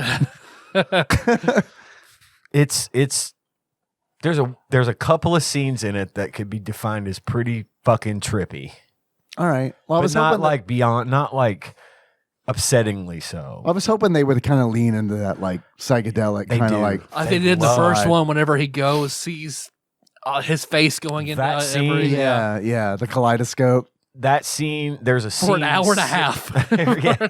There's a scene similar to that in the second movie. Okay. And it doesn't go nearly, it's not nearly as weird, but, and I won't spoil anything. It's just passing through the different multiverses. Okay. Is what it is. All right. And it's just all the I've different. seen YouTube thumbnails all this with different shit shit circled in red with arrows pointing at it. So, all the different shit they've come up with for the different universes. And, you know, Okay. one of my favorite, I don't know if you guys ever watched the show Sliders. I saw so a much lot about of it. commercials. But yeah, I watched it and it was about Sliders at 7 p.m. on Yeah, TNT. a lot of commercials while I was watching The Simpsons and all that. Stargate followed by Sliders. Yes. It was a show about people who were sliding. O'Connell, Yeah, Jerry O'Connell. Jerry O'Connell. They were sliding between different versions of Earth. Right. Every week was that was my It was kind of like Quantum Leap, but Yeah, only it was like the reality of this Reality Earth of the is week. different. Yeah, Mhm. exactly. Okay. Like in one episode there was like these giant wasp spiders, you know, or Yeah. sometimes it would be something as simple as the football team for LA was a different name. it's kind of like a You know. Treehouse of Horror. It sounds like. Sort of, yeah. Yeah. But Does that Jerry O'Connell step on a butterfly in the past at one point? well, it's not time travel. It's just I know, the I was And interdimensional just- Treehouse of travel. Horror I was just joking. 1 through 8. It's not the rest of the Treehouse of Horror. I don't think I've seen a post 8 Treehouse of Horror, to be honest. I've seen a few. They're fine. Yeah. They're okay. Sometimes they're great. Bring out Sometimes they're Kay and not. Kodos! Yeah. Wheel them out! We need a hit, guys. All work and no play makes Doctor Strange Something. Go crazy? Don't mind Mind if I do. Henry loved that episode, by the way. Specifically that scene. And it's like, all right, we're raising him right. Yeah, I think he'd be all right. What about Moon Knight? You Go guys see seen it. Moon Knight? I haven't. Not yet. I've heard it's good. I heard there's a fuck in it. RCAJ loved it. I heard it was great. Loved it. She got mad at the finale Uh-oh. because they rushed it. It's only 45 minutes. They kind of Sucks. just cut it Only. off. Yeah. Yeah, that Because they had a lot to wrap up in 45 minutes. I get that. I've been promised that next weekend, this coming weekend, we're gonna watch Moon Knight. Okay. So yes, I want to see it. Even very Melissa much. watched the first episode and was like, holy shit. So, Cool. yeah. Well, we've got a lot on our plate. We just finished Star Trek Picard, which ended amazingly well, the second series. And then we've got this new Star Trek show coming up called I'm pretty sure Strange it's New Pickard, Worlds. Ian. Pickard. Pickard. John Luck Pickard. Gene. Gene Luck. Gene Luck Pickard. Strange New Worlds is on now. I haven't started yet. We're going to let a few of those episodes build up, but it's pre-Kirk Enterprise. It's when Captain Pike was the captain of the Enterprise before Kirk took over, and there was like 2 or 3 years of that, I think. I can't remember how long they were supposedly So accrued. Chris Hemsworth? It is not Chris Hemsworth because it's a different Pine, you mean? timeline. Well, Chris Hemsworth was He was Chris Pine's Pine's dad. dad in the Kelvin timeline. okay. Hemsworth He essentially was? created the Kelvin timeline Huh. because of the Romulans that came into the past and all that. Oh, yeah, yeah. But this one is more canonical for the main timeline, the original timeline. Spock is a member of the crew. He was always on the Enterprise. And then Kirk came along and replaced Captain Pike because of a bunch of shit that happened to Captain Pike. But there was a span of time where the Enterprise was captained by a different crew before Kirk took over. Except for Spock. Except for Spock, he continues to serve on Enterprise when Kirk takes over, and they become obviously sort of the foundational crew. Yeah. But that's on, and we haven't started it yet. We're letting a few of those episodes build up. I've been leaning really heavily into Apple TV. I got a free year of Apple TV from T-Mobile. So now I've been watching all this crap on Apple TV that I missed. I get it. Which I love. Morning show. I watched Pachinko. I heard that was great. Fucking Pachinko machines. Pachinko is a good show. It's not what you think. It's a drama. And it has very little to do with Pachinko, strangely enough. Good, because Konami has forever ruined Pachinko for me. I saw their building flying into Vegas. Oh, did you? I saw the Konami building. Sweet. And I was like, I bet they're making pachinko machines in there. Or slot machines. Probably Weekend a in little 6, of both. it's just a Pachinko machine. Well, do you have anything else from Vegas? Well, That's it. Gita In and Out? That's it. I saw the Konami building and then went home. That's enough for me. Turn her around. Fine. Pilot, do I have to buy a second ticket? Then you just turn this thing around? What if I commit an air crime? Yeah, there were definitely some air marshals on one of our flights, like for sure. Like that's a fun game I like to play where it's like, who's the air marshal? There was definitely one on one of our flights because like, sir, you are either a professional wrestler or an air marshal. and I mean, flying into Vegas, you never Are you know. with John Yes, it is Cena? true. You have to tell me if you are. Yeah, right. It's against the law. You have to know. This is entrapment. John Cena's on the plane. Yeah, I went to Vegas for like a work trip, and it was a lot of work. It sure was. It was a lot of work. But I had about like 2 hours of play each day. I did go to In-N-Out. Yeah. Got a double animal style. What'd you think? It was really good. Although I saw my coworkers who did not know about animal style, and their burgers looked like regular ass burgers. What is animal style? Animal style is they grill onions and mustard into the patty. Oh, okay. And their onions were really good. Yeah, they are. At In-N-Out. They were really good. So I saw these plebes eating. Not to put too fine a point on it. So these burger cups. Eating the non-animal style. And I got to be honest, that was a joke, obviously. Eat the burger that you want to eat. But when I got there, me, having never eaten at In-N-Out in my life, was looking at the menu and I was like, okay, I do not see animal style anywhere on this menu. So when I ordered it, I was very like shy about Or it. trepidatious. Yeah. Yeah. Like, And I was can like, I I was a like, secret code? And I was like, I'll have a double animal style. It was a question. Yeah. You put it on a Palm Pilot sign I'm to Ron her. Burgundy. Animal style. And then she just shouted over her shoulder, double animal style. And I was like, all right, good. I'm in good shape. And it was, it was really good. The fries I thought were really good there too. Of course I loaded them up with salt. I had, what else did I have there that was really good? Bobby's Burgers, a Bobby Flay burger joint. I thought you could say Bobby's World. Bobby's World's It's Burgers. Bobby's World meets Bob's Burgers. Yes. That's what it was. They had a crunch burger, which was essentially like a Smash burger, crispy. I don't know what a smash burger is. They press it down really hard so there's that crust on it. It's really thin. Oh no, these just had potato chips. Oh, okay. It was like a layer of potato That'll chips. work. And it's the first time I've ever ordered a burger where they're like medium or well done. And I was like, is this ground beef? And I was like, medium, I guess. Sure, let's roll those dice. I like when they give me a mid-rare burger when I ask for it. Yeah. Yeah. So that was really good. Beer there cost a fortune. But that's okay. It didn't stop me. And I had, what else? The big thing was when I got there, we stayed at Caesar's Palace. Nice. And I got to say that like half of my Caesar's Palace. Caesar's Hell, it's Palace. Caesar. Yes. Half of the room was bathroom. Yeah. Really? It's like that. Really? Most of the big rooms there. Yeah. Half of the room was bathroom. The toilet had its own room. Yep. Which was connected to the bathroom. But like the bathroom was literally the size of my office at home.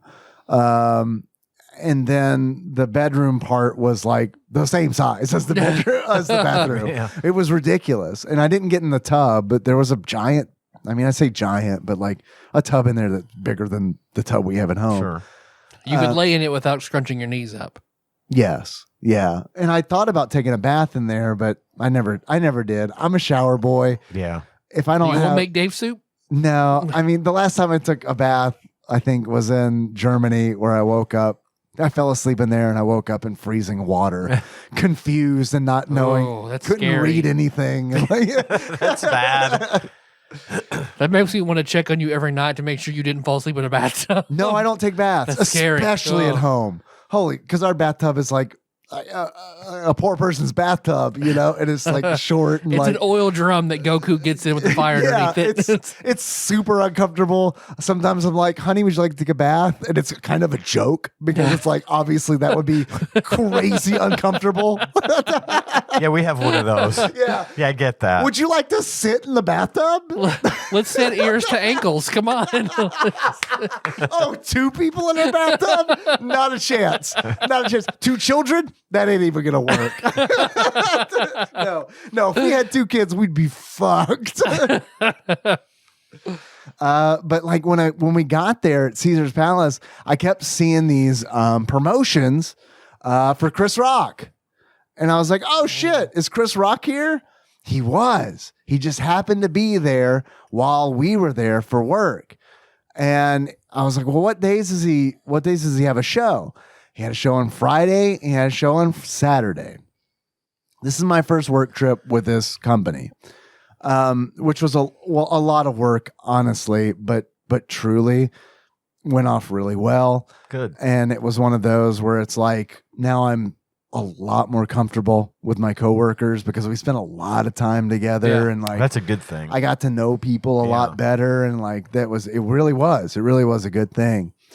But it was a lot of work each day, and it was early mornings too. Like, I mean, I was waking up at 4:30 a.m. 2 of the days, and then it was a treat when we got to wake up at 5:30. And then it goes on till about, like 8 o'clock kind of deal. That is a long day. It's a long day, and I'm a graphic designer, but like, there are only like 6 of us. So what that means is that when we have these annual meetings, which has like, this one had over 1,000 people, we're the staff. So we're the staff, and it's kind of one of those where it's like, I've kind of reached a point in my career where it's like, I don't care what I do as long as I get compensated well for it. Yeah. And I get some kind of fulfillment for it. It's like, sure, I went to school to be a graphic designer, but it's like, I mean, fuck, if I can get the same amount of fulfillment from doing something else, that's fine. Like, if, as long as I'm doing what I need to do and I'm being appreciated for it, cool. It doesn't matter what I'm doing. But the point of I that, appreciate your podcastery. thank you, as do you. I appreciate your podcastery, Ian. As do I, you. And you. Thank you. I wish everyone could see your smile. I like you. That was perfect. I like you guys. I like you being guys here. too. Yeah, I would go so far as to say that I love you, I think I love you too. and I don't have But cancer. what am I as so far as I afraid know. of? Afraid that I'm not sure. No, I'm not going to do it. So these long days, I was like, well, maybe I'll go see Chris Rock. I want to do it on Saturday because Saturday's our last day, and I could see him after work, and I don't have to worry about being dead for work. I don't want to be dead for work because this is like intense work. I mean, I have to be on it. I can be dead for travel.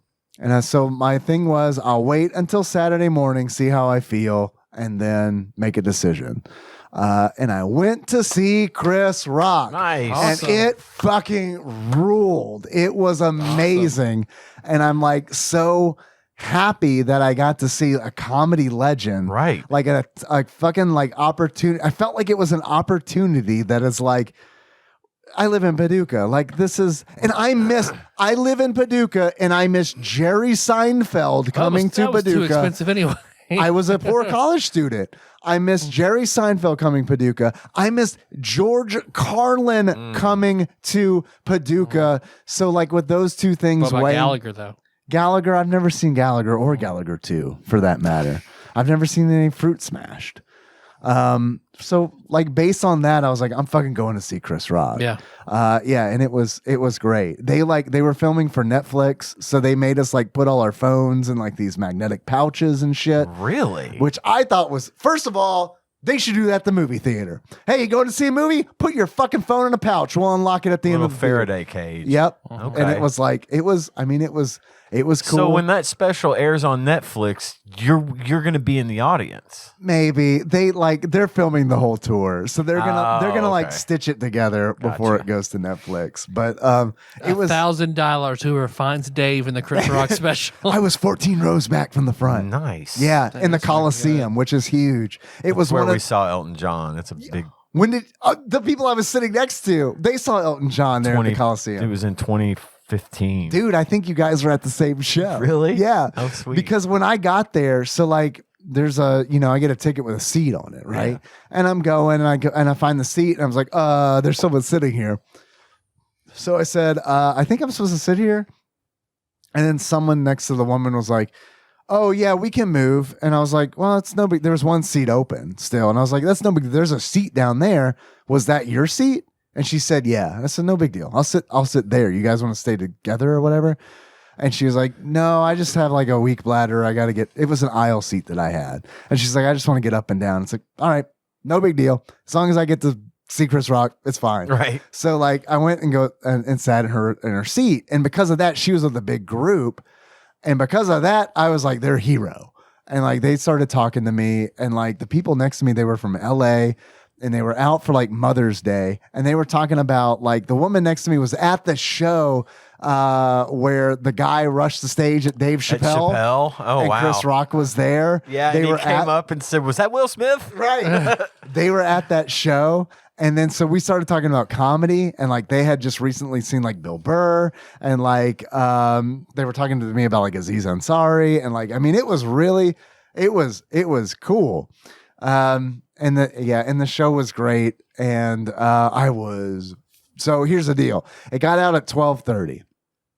I had to be in the lobby to leave for the plane at 3:00. So I just stayed up. And then I was like, I'll sleep on the plane, which I did, but it amounted to nothing. Right. And then when I got home, like I slept for 14 hours. Yeah. And then a half day today, which and then I'm off tomorrow. So it was good. I had I walked to like every night. I walked somewhere to eat, which was a lot of fun. I walked to Dave's Hot Chicken, which is a place I'd heard of before, but had never been. Do they have Dave style chicken that we can sue for? I wish I'd have known that it existed because I would have worn my Dave style chicken shirt. So I went there and I was like, I was looking at their spice level, their highest was Reaper. And I was like, I'll have the Reaper. And they were like, oh, are you sure? Are you sure? Are you sure you want the Reaper? You still have to pay for it. Are you sure? It's real hot. And I was like, yes, I want the Reaper. Okay, but you got to sign this. And then they pulled out like a thing that I had to sign, a waiver, and it was like, so I signed it. And then like I ate it. And it is like not as hot as like Zaxby's, like the Zaxby's like hottest. My God. And I was with like a coworker and they were like, oh my God. And I'm like, it's really super not, it's like you can get hotter chicken where we live than this. Like it was nothing compared. It was like Hattie B's style, but like nowhere near like the Hattie B's. Hattie B's hot. Yeah. Hot. Hattie B's mess you up. I remember we looked at the Joker after we ate Hattie B's the last time. Oh man, when I walked into the bathroom at Hattie B's and that guy was coming out and he looked at me like I was gonna like vomit blood on him. Yeah. And then it's like your zombie throw up in the Dairy Queen at at con. Prom. Yeah, prom. Yeah, for sure. Yeah, no, that was a bad experience. And then one night I walked to a ramen shop. Oh, that's awesome. And that was really cool. And I had like I spent so much unnecessary money on beer because beer there is like unless you're gambling. Gold. It is.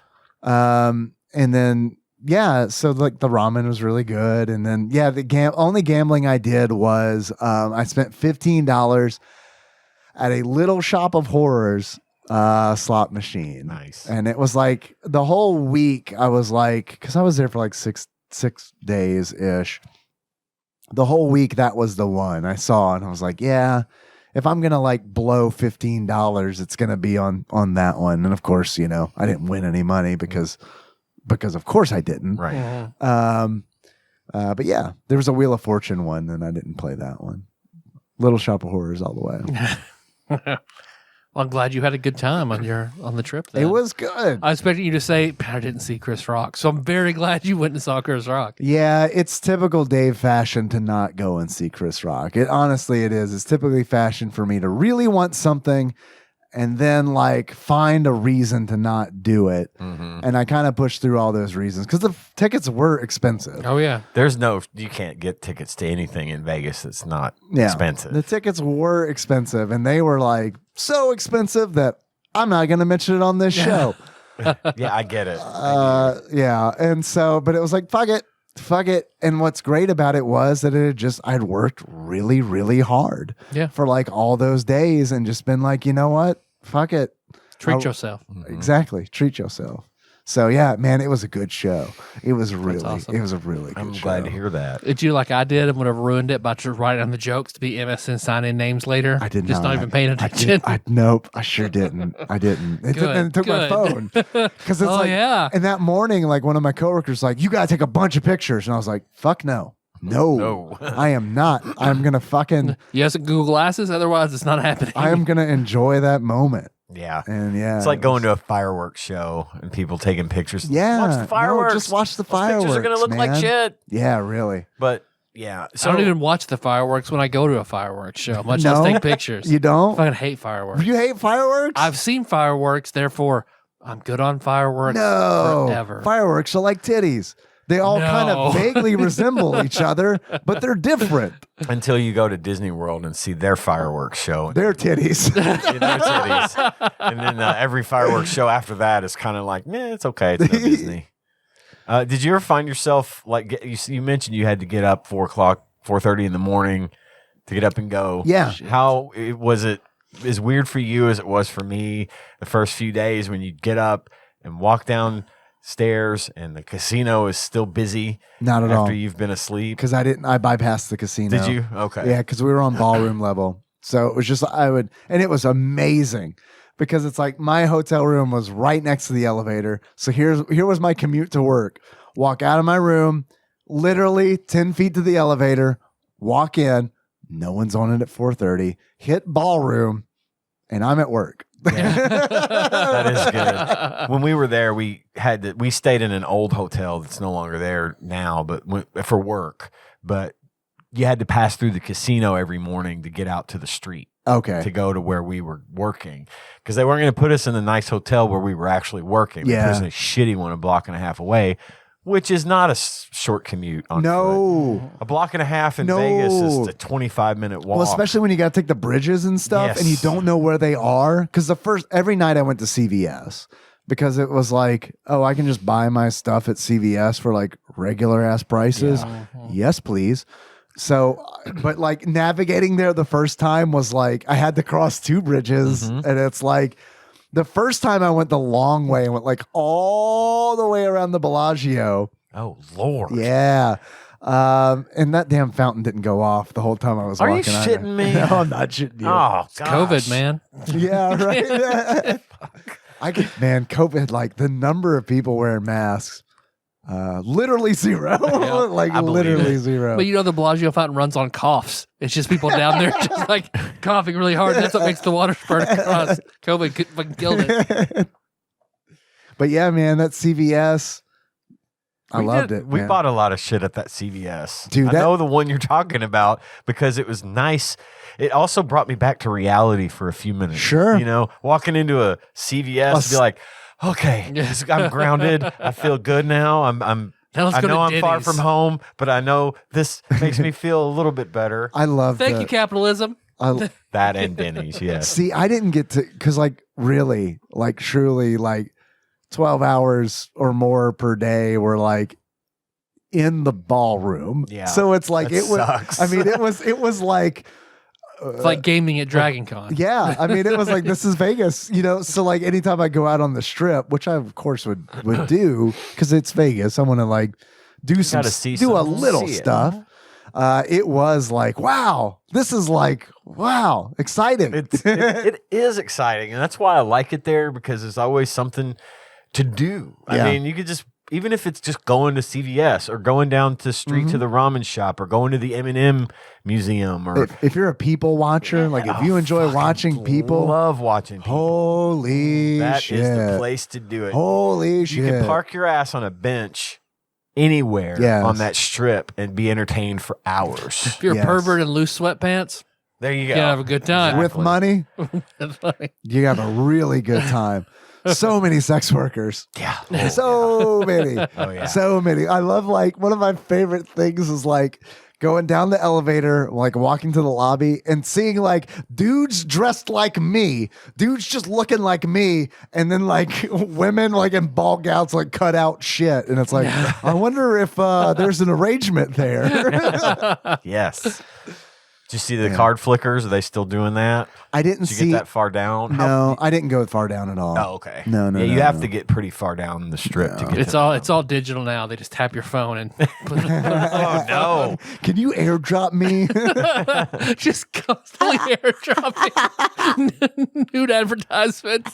But there was, like, when I was talking to CVS, there was a van that was like rolled down the strip going, and it had like a digital billboard on it. Yeah. It was like, escorts delivered to you. Yep. And then there was another Chippendales one, which was a lot of fun because I got to like nudge a coworker and be like, I think that one's for you. They said no. They politely declined. I'm buying. Unfortunately, I would have. But I'm watching. I would have. I would have bought.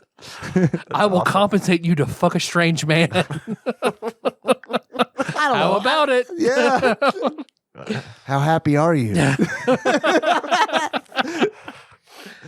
Let's watch that SNL skit and see if that inspires you. And then Yes. Yeah. Speaking of Chris Farley, he'd be perfect casting. Who would he be perfect casting for? the Blob. The Blob. Okay. I'd watch him as Iron Man. Who played Nightcrawler in X2? Thought that was pretty amazing. I don't know, but he was good. I mean, I love Hugh Jackman as Wolverine. But Yeah. but I don't know that I think he's perfect for the role. Who would make a better Wolverine than Hugh Jackman? Someone shorter and stouter. I don't know who that is, but Danny DeVito. Danny DeVito. yeah. Tell me I'm wrong. So anyway, I started snickting.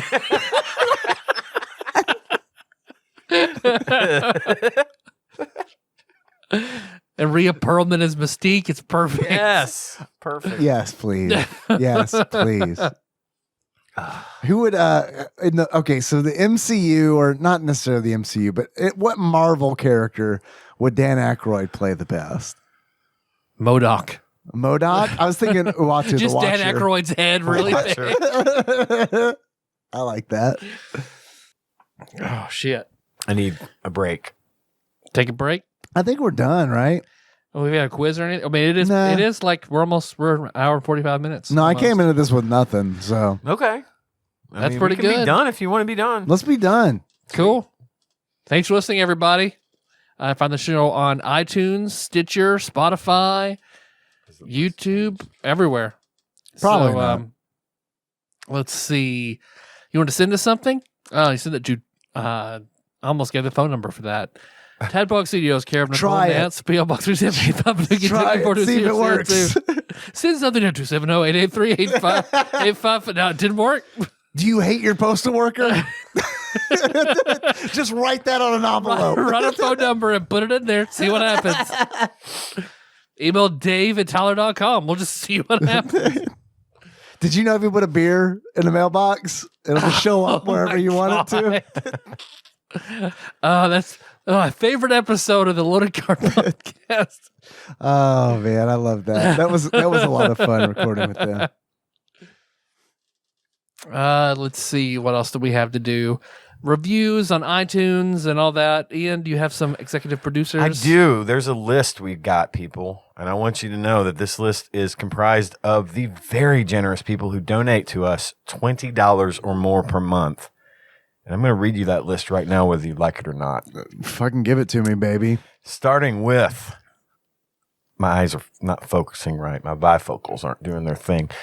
Usurper Grimm, Cousin David Galino, Temporal Eternal Savior, Cubicle Monkey, Plinko, Nick Price, Executive Producer Dig Duggy, Cthusiast Jeff Miners, Clambro, Cody Phillips, Bantha Master, Gamebug Prime, Nathan Eaton, Matt Gentile, a.k.a. Gentle G, congratulations on your marriage, Magical Sleeper, a.k.a. Big Dick Pie Baker, Chris Vaughn, Princess Banana Hammock, Flava Trick, Taryn Landon, Pinball Archmage, Chris Edler, sorry you could not be on this episode, Platinum member Brett Miller, Sandwich Pope, Phil Hawkins, Nate from Utah, first-time caller, Drinksmith, Joey Webster, Master Cycle Baron, Kevin Link, Barbecue Baron, Andrew Rowland, General Kenobi Massacre, and last but not least, Sick Jake.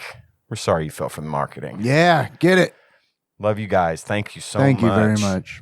Thanks for the big ups in the donation from Motorcycle Baron, Kevin Link, Band Manager, Kevin Link. Thank you. Thanks, Link. I think people are enjoying the actual plays. We're getting a lot of positive feedback on the Discord, and I'm glad. Bless you. I'm having a great time doing those. They're a lot of fun. Plan to look forward be to it a back lot. at, hopefully we'll be back at that next week. I think we're going to be recording that later this week. So Oh, yeah. glad to hear that that's going over well. No, I'm really, man, I miss running games. I miss running games, then being so into it that I plan all week and look forward to it. Like I miss that in my life. It's very good. I missed it. And you're running a hell of a game. Thank you. For what I know about it, it's just flowed for me. It's been very easy to understand, and I'm having a great time. So thanks for that. No, I'm very glad that you could be on it because I mean, we couldn't make Piggy Palace, so I'm very glad that we're able to make this work. I love the four of you are a really good group. Thanks. It's really worked out. Dave and I were talking about like how I was surprised how you guys ran through Jazzed Rune with this, basically the whole dungeon with little to no breaks. Like a regular party dynamic, you would have had to leave and rested and bought supplies and went back, and you guys just, without me pulling any punches, just rolled through it. Let's see what else. Our theme song is Moves by Sycamore Drive. Look at that track from the TADPOG.com. Hey, you guys want to close it out? Is your favorite Kid in the Hall, which premieres on Amazon this week. I'm looking forward to it. Shit. Starting, I believe, tomorrow. I believe it's going to be on Prime. Oh, So, hell yeah. Starting tomorrow? yeah. Starting tomorrow? My day believe- off? I think so. Oh my I think God. they're only doing one a week, though. Oh, actually, I prefer that. That makes it so much easier. I'm pretty sure it starts tomorrow. That makes it so much easier. I don't feel I hate binge watching shows. I fucking hate it. And like, if a show releases all at once, I feel like I have to binge watch it. And what that results in is I don't fucking watch it. I hate it. And You like, don't retain as much of it either. I personally do not, for sure. And it's like Nikki and I have been watching anime this season, and that just comes out once a week. And it's easy for us to be like, well, this is the day that we watch all the anime that came out this week. I get it. As opposed to, oh my God, I have 12 hours of television to watch right now because it only matters for the next 3 days. I hate that so much. I hate that so much. Favorite Kid in the Hall. Favorite Kid in the Hall. Okay. So until next time. Tropical Capricorn. My pan. Yes. Cabbage Head. We're all Bruce McCulloch. Director of Holes. Oh my God. I forgot about that. Starring Shia LaBeouf. I've never seen it. I just know he directed it. I think Or Shia wrote LaBeouf's it. in it. Maybe he wrote it. I don't know. Maybe he directed. I don't know. It's a podcast. Just take it with a grain of salt. I was almost the chicken lady. Oh. I'm curious if the chicken lady's going to make She an is. appearance. She was in the for preview sure. I saw. Really? Yeah. I'm Maybe we almost saw it- positive. Was there more than one preview? Maybe I'm imagining things. I have a terrible memory. Well, I'm just curious now. I think she's coming back. I think a lot of the major characters come out. I think the My Pen guy's back. Really? I think they're doing a thing with him. I'm almost positive I saw some of that I mean, stuff. he's hip, he's cool, he's 40, which now we're 40. I love that. So, but another Bruce McCullough. So I'm trying to think of Yeah, other we're 40. prominent. He was the best. He was the best. Well, I mean, As a team, as a troop, they definitely play to their strengths and weaknesses. But like Bruce McCullough, like, come on, like Dave Foley, perfect straight man. Yeah. Perfect straight man. Yeah. Like, I mean, they don't have a better straight man than that. But like Bruce McCullough could do Mr. Heavyfoot. so much. Bruce McCullough as a kid. Oh my God, is the best. the Zelda hat. Yeah. He's the best. I cannot wait. Kids in the Yeah, I Hall. can't wait either. I'm excited.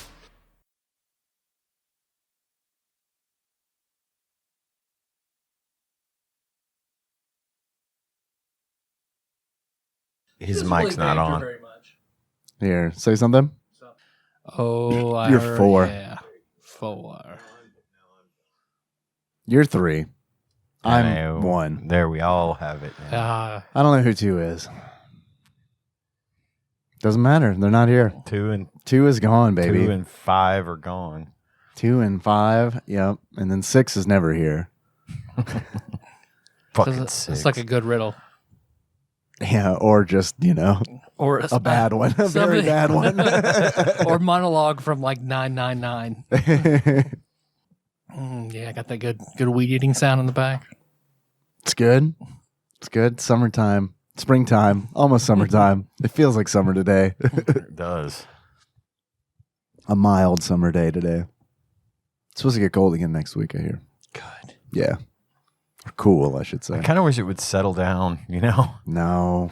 Just be cool Just all be the cool. time. Yeah, okay. All right. I'm good with that. Just be 60 degrees year round. Fine, I can handle that. The problem is that every time it cools off, then the air conditioner goes off in the house, and then I got to wait for it to get back up to 87 in the house before she'll turn the air back on. Woof. It gets hot in there. Is that an exaggeration, I hope? It's not too far off. The first number is usually 8. Yeah. She'll have the windows open and there's no breeze, and it's just like, I don't care how much I love a woman. I'm telling you. If it got to 8, shit. I'm know getting it. an apartment. We I can have- stay married, but I'm getting an I apartment. have my office, and I've actually been like, I'm going to go sit out in my office Yeah. for a while. Until the air conditioner text me when the AC kicks on. I'll be and back she'll in. say, well, I'll turn it on. I'm like, yeah, well, you let it get to 80 degrees in here before you turn it on. And I'm not going to get into that with you about turning it on because you'll just get, okay. Yeah. You go put on a robe and act like it's, it's like, come on. Other people have comfort levels too. Yeah, It's I'm willing easier to meet put you in the clothes on. middle. You can I only know, take so much off. right? And nobody wants to see that. I mean, well, then maybe you should do it. Good point.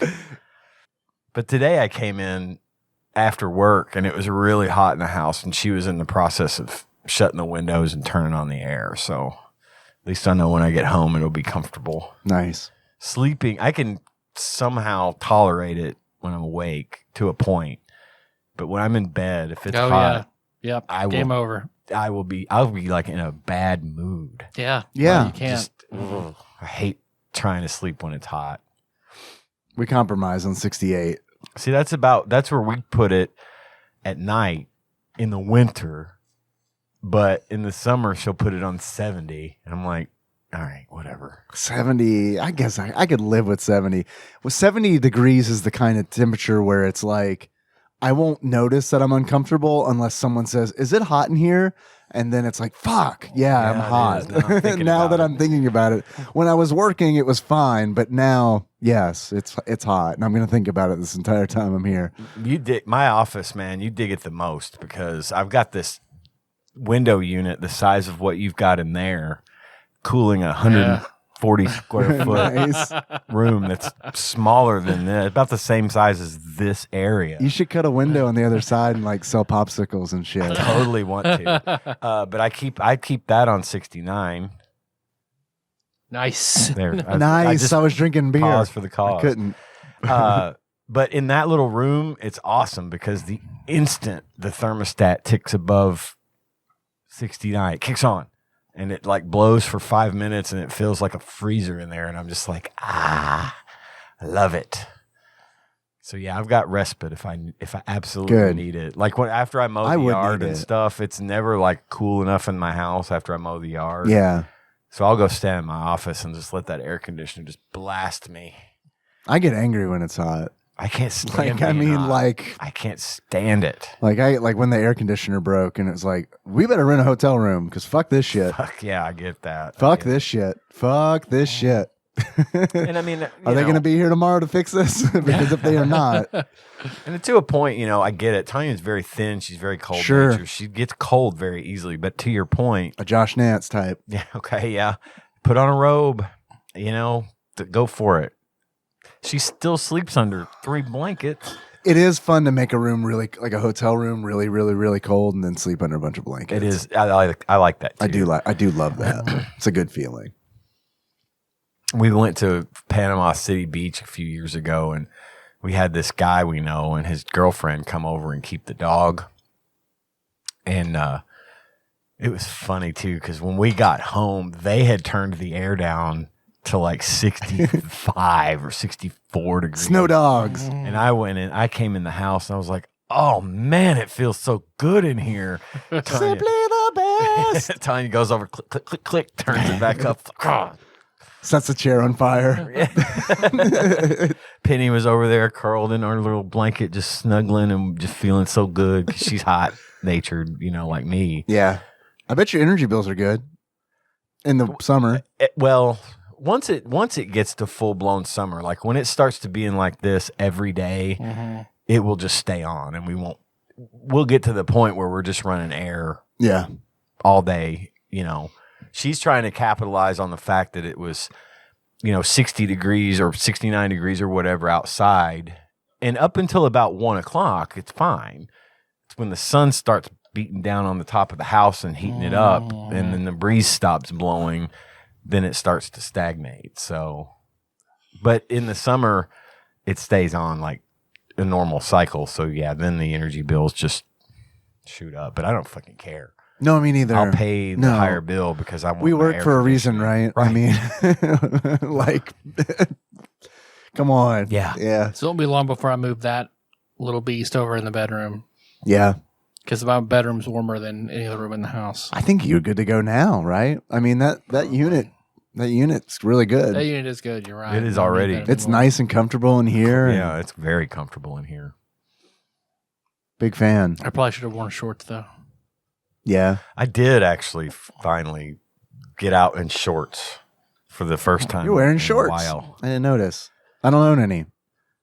I'm like a John Turley type. You like I the don't, pants? Yeah, I like the pants.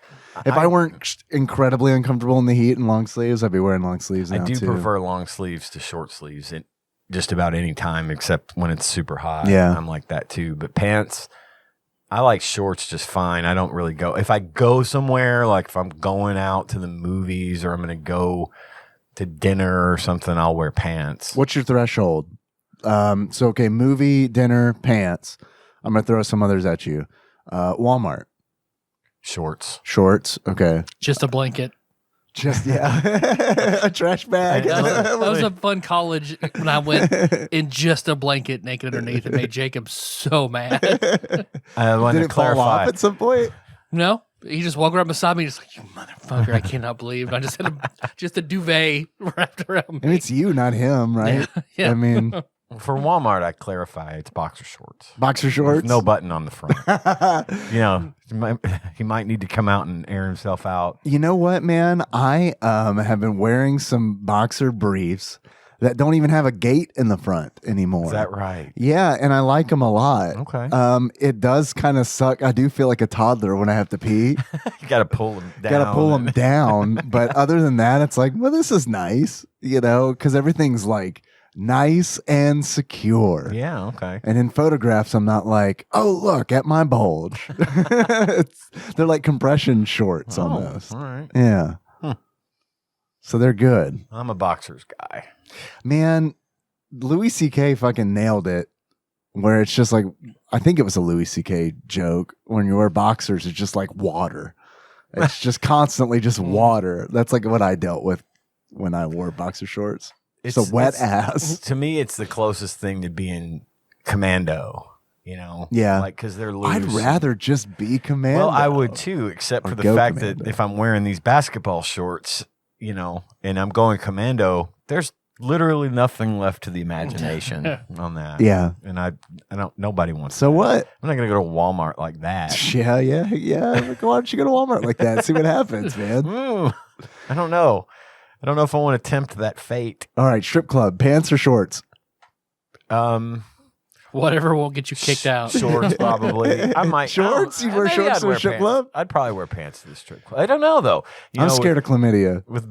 Well, I am too. But with basketball shorts at a strip club, you get a lap dance. You know, be better than a big thick layer of denim in between you. Well, that's why I wore guess. my khaki Yeah. pants the last time. Like, last time I went to a strip club and got a lap dance, like Ma'am, I'm a businessman. 7 or 8 years ago. Yeah. And then the girl was like grinding on me and then went, "What? You don't got on no underwear."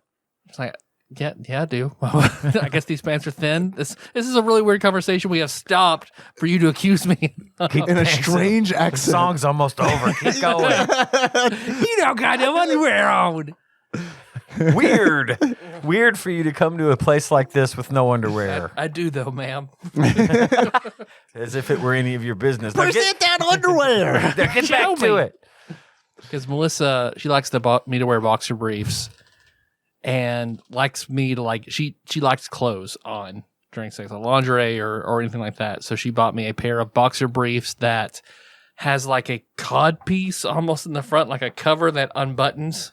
So it just folds down and everything can come out of the front while Okay. still wearing the boxers. All right. I've had to wear those to work because I couldn't find any underwear. It has she a cod. Like, what's the cod piece look like? I mean, it's like pillowy Prominent? fabric. Oh, it's prominent. Like I wore it to work, and then whenever she came to my office to have lunch, and she was like, "Oh," I was like, "I'm wearing the sex underwear. I couldn't Oh, find anything else in the dark this You're morning." wearing your Pampers. crinkle, crinkle. My boss is in this week. I thought, want to Fluff look it good up. for it. Man, Tyler works really hard. He never even gets up from his desk. He's been bossing me around all day, making me go get everything. Won't stand up, lazy ass. You guys ready to do this thing? Yeah. I Got kind good of thought we were already conversation. doing it. We could already start. I feel like I'll- that's a stinger. Intro us.